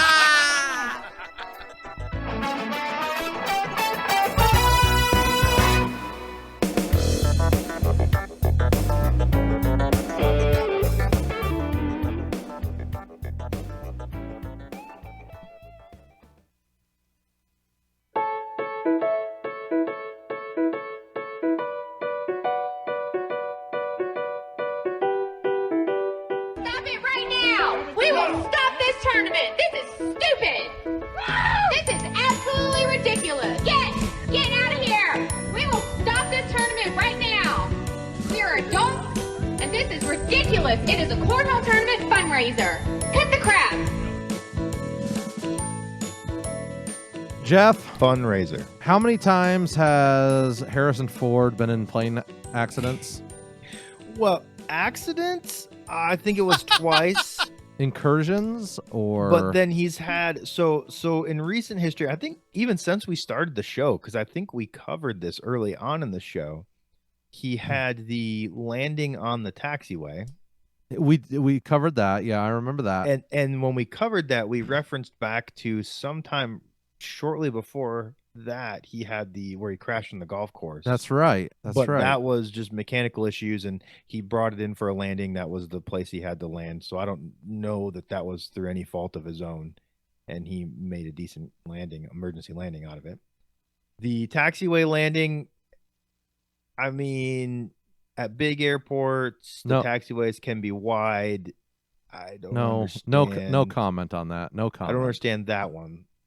So he's back in the news, though. He is back in the news. I'm just saying, sometimes at rural airports, when the runway's closed and you got to land, just saying. I've heard stories. I've heard stories. That is for sure. No comment. No comment. Yikes! I don't want to know your story. You're already getting yourself in trouble. Oh, with all kinds of authorities advocating overthrow of certain things. No, I never did that. It was hypothetical. Hypothetical. The ATF may not agree with you, but yes. So now, apparently, 3 days ago, Harrison Ford is now under investigation again from the FAA. He had a runway incursion. Okay, so what is a runway incursion? It's any time an aircraft, or I guess technically other vehicles, could be involved in a runway incursion. Basically, they're on the runway surface when they're not authorized to be. That's the easiest to understand definition of it. Okay. So when you hear runway incursion, most people think like, oh my gosh, one plane slammed on its brakes and it was like somebody going through a red light and somebody almost hit them. And you know what I'm saying? Like everyone pictures like near collision averted. And it's really more like when you're sitting at that red light at 2 a.m. and there's nobody else around, if you decide to go through that red light, even though there's no risk of a crash, you technically still violated the red light, right? Right. Well, this is kind of the same thing. If you cross a runway at a towered airport without permission, even if there's no risk of crash, technically you've committed a runway incursion. In this case, he was told to hold short of the runway as there was an aircraft on approach. So basically, he's taxiing out. He asks the taxi. Tower says, hold short of this runway. There's an aircraft on approach. He, according to his reply on the radio, misunderstood them and crossed the runway. The controller sees him crossing the runway and says, hurry up and get across. I told you to hold short. There's someone on final. Then they report the other airplane was reportedly 3,600 feet from Ford's aircraft. I don't know. I'd need to see the radar data. There was no close collision, but he inappropriately taxied across the runway. Here's the deal. I was just going to look at this. How old is he? Yeah, that was my question. I think we covered this last time. So he was born in 1942. Somebody do the math because I don't want to do it. So he's like that makes him. He's 78. That makes him almost 8. That makes him 78, right? Yeah. Yep. So have you guys? This airport's a fascinating airport because when I was in LA, I drove past it. It's right on the side of the highway. Like it's literally in a very, very, very suburban area, and right next to the highway. Like many airports in the U.S. Well. Did you pull it up? This is Hawthorne Municipal Airport in LA. You guys got to see this thing. It is crazy. It's literally just nestled in. Like many airports in the United States. Are they though? O'Hare, Midway, LaGuardia, JFK. Maybe. I don't know. I'm always fascinated by these airports that are so close to other buildings and other houses. I mean, there is no, there's no long approach on the at this airport. It is just literally just houses right there. There is an approach. I get what you're saying. There's not a wide open grass area. No. It's hey, there's a highway, there's a runway, I can guarantee you a bunch of people. There was an airport there, and a bunch of people built houses around the airport, and then continually petition the local government complaining about the noise from the airport. Yeah. Without a doubt. Without a doubt. That is how this always goes. Oh, There's absolutely. An airport builds there. Whether that airport is directly responsible or not, the area grows, and then people build houses close to the airport, and then they complain about the pre-existing airport. Nobody came in and flattened houses in the middle of the neighborhood and built an airport. Exactly. The airport pre-existed your neighborhood. Anyways, it was fascinating. I as I drove past it, I looked at it with a lot of curiosity because it's just such a weird airport where it's at. I am so fascinated by this. No, you're not. No, you're not. Okay. Point being, so what's gonna happen to Harrison Ford, Jeff? Probably nothing. I don't He's know. Old. Are they gonna pull his cert? Well, first off, you want to look at Han Solo and tell him you can't fly anymore? That's a good point. That's a good point, especially after he did the Kessel Run and 12 parsecs. Come on, folks. And everyone survived. National survived. hero. So he's a universal hero. Forget national. He's had a lot of things pop up more recently that he is probably approaching an age where he should probably consider not flying or flying in much less. 78. Probably approaching the age. Look, there are people that have flown well into their 90s. Yeah. I mean, so if you can do it, you can do it. And he's not doing it obviously as a, I see people commenting on the article and be like, they should take his license away. Even the airlines make their people retire. Correct. There is a retirement age in the airline industry right now. Is he flying alone, or I'm assuming not? Yes. I think he was. Oh, okay. He was going out to do currency. So it's probably landings, like landing currency to make. This must be his home airport. Probably. Interesting. So he probably knows the guy. Here's the thing: for a runway incursion like this, shut up, Phil. Most people are not going to get their certificate pulled for anything like this. He'll have to do some recurrent training. At the most part, or there'll be something. some remedial training, especially lately. The FAA has tried to be the kindler, gentler FAA and seek more to do like remediation and training and learning versus just we're the cute and cuddly government agency. It's actually a good. We're not program. Like that IRS. That's right. It's actually a good program where if you had a small incident that nobody was hurt in, if you can learn from it and go on versus just slap you with fines and move on with your life. Right. It's actually a good idea. So it's much more focused on training and learning. For him, I'm sure it's not as much of a learning thing for the years that he's been flying as just he's not as sharp as he once was. So with all of his other incidents, actually there's his Wikipedia article has a segment about aviation and a sub-segment about all his incidents. That's pretty awesome. That's not necessarily a good thing. So here's all his incidents. On October 23rd, 1999, he was involved in the crash of a helicopter. He was piloting it in Santa Clarita, California on a training flight. Okay. So he was making his attempts at an auto rotation, which is is essentially an emergency landing in a helicopter where you've lost power and you're attempting to land it without crashing. Okay. Is what a real auto rotation is. You have to practice those in training. And I don't know all the details of it, but it involves essentially letting the helicopter drop, letting the blades build up speed while the air is moving through them, and then changing the angle of the blade at the last second to get that lift out of them to cushion your landing. And you practice those in simulation and obviously still have your engine. So he schmucked it. He wasn't able to get it powered up before hitting. Are we allowed to say that on the air? Schmuck? I don't know. I think so. No injuries. Let's see. Then there was his emergency landing on the golf course. That was in 2015 after an engine failure. He was hurt in that one. Broken pelvis, broken ankle. Oh, that's right. 2017, he landed on the taxiway instead of on the runway. And then so he's really only had those 4 things. One was a training mistake. One was an engine failure a little bit earlier in his career. And then more lately, he's landed on the wrong taxiway and now crossed the runway. So the later 2 things are more operational errors that might be might be associated with age. I didn't realize it was February of 2017 when he landed on that taxiway. So it's been 3 years since that happened. Wow, interesting. Which I'm confused because I thought we covered it on the show, and we have not been doing the show for 3 years. No, that's interesting. So I don't know. But anyway, all that being said, it's really only 4 things over his career. Will he lose his license? I don't know. Is he reaching an age where he may not be fit to fly? Quite possibly.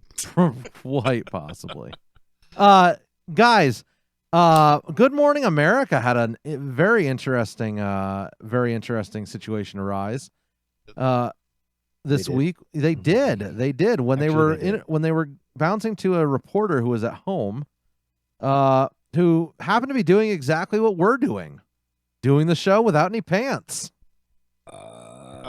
I don't know about you. I have pants. Because I'm on video. I have pants. There are reasons. So just you're welcome. My thoughts are how lazy, because it's not like he was in a t-shirt and it was last second. No, and they cut to him on his couch. In a suit. He had his suit coat, tie, hair done, makeup done for the report.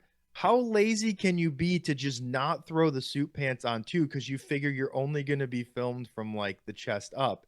And then he's sitting at an angle where you can see his knee and you can see his like shorts. It looks like Under Armour to me. It's pretty bad when you can tell what kind of underwear he's wearing. It's just, why would you even take that risk or do that? And why didn't you pay attention to the frame angle? Like it was obviously prepared ahead of time. It wasn't just last second cut in. So no, I don't understand. It almost feels manufactured from that. And it would be so much worse if they did not have their little their weather and their time thing right you here. mean drawing your attention down? Oh yeah. Man. So I don't know. I just don't understand how that happens. Even if you're just wearing jeans or whatever and you just put the suit on the top, like at least just be wearing clothing on the bottom half of your body. Right. It could be pajama pants just or to have shorts. pants. Shorts would be fine. Shorts would be fine. Yeah, it could be anything. I don't understand. It's like I don't understand how this happens. Has he offered an explanation? Because I obviously haven't looked. Oh, I've gotten a laugh out of it. I haven't really looked into. Here you go. This one lady on Twitter, Dottie West, says they're his new briefs.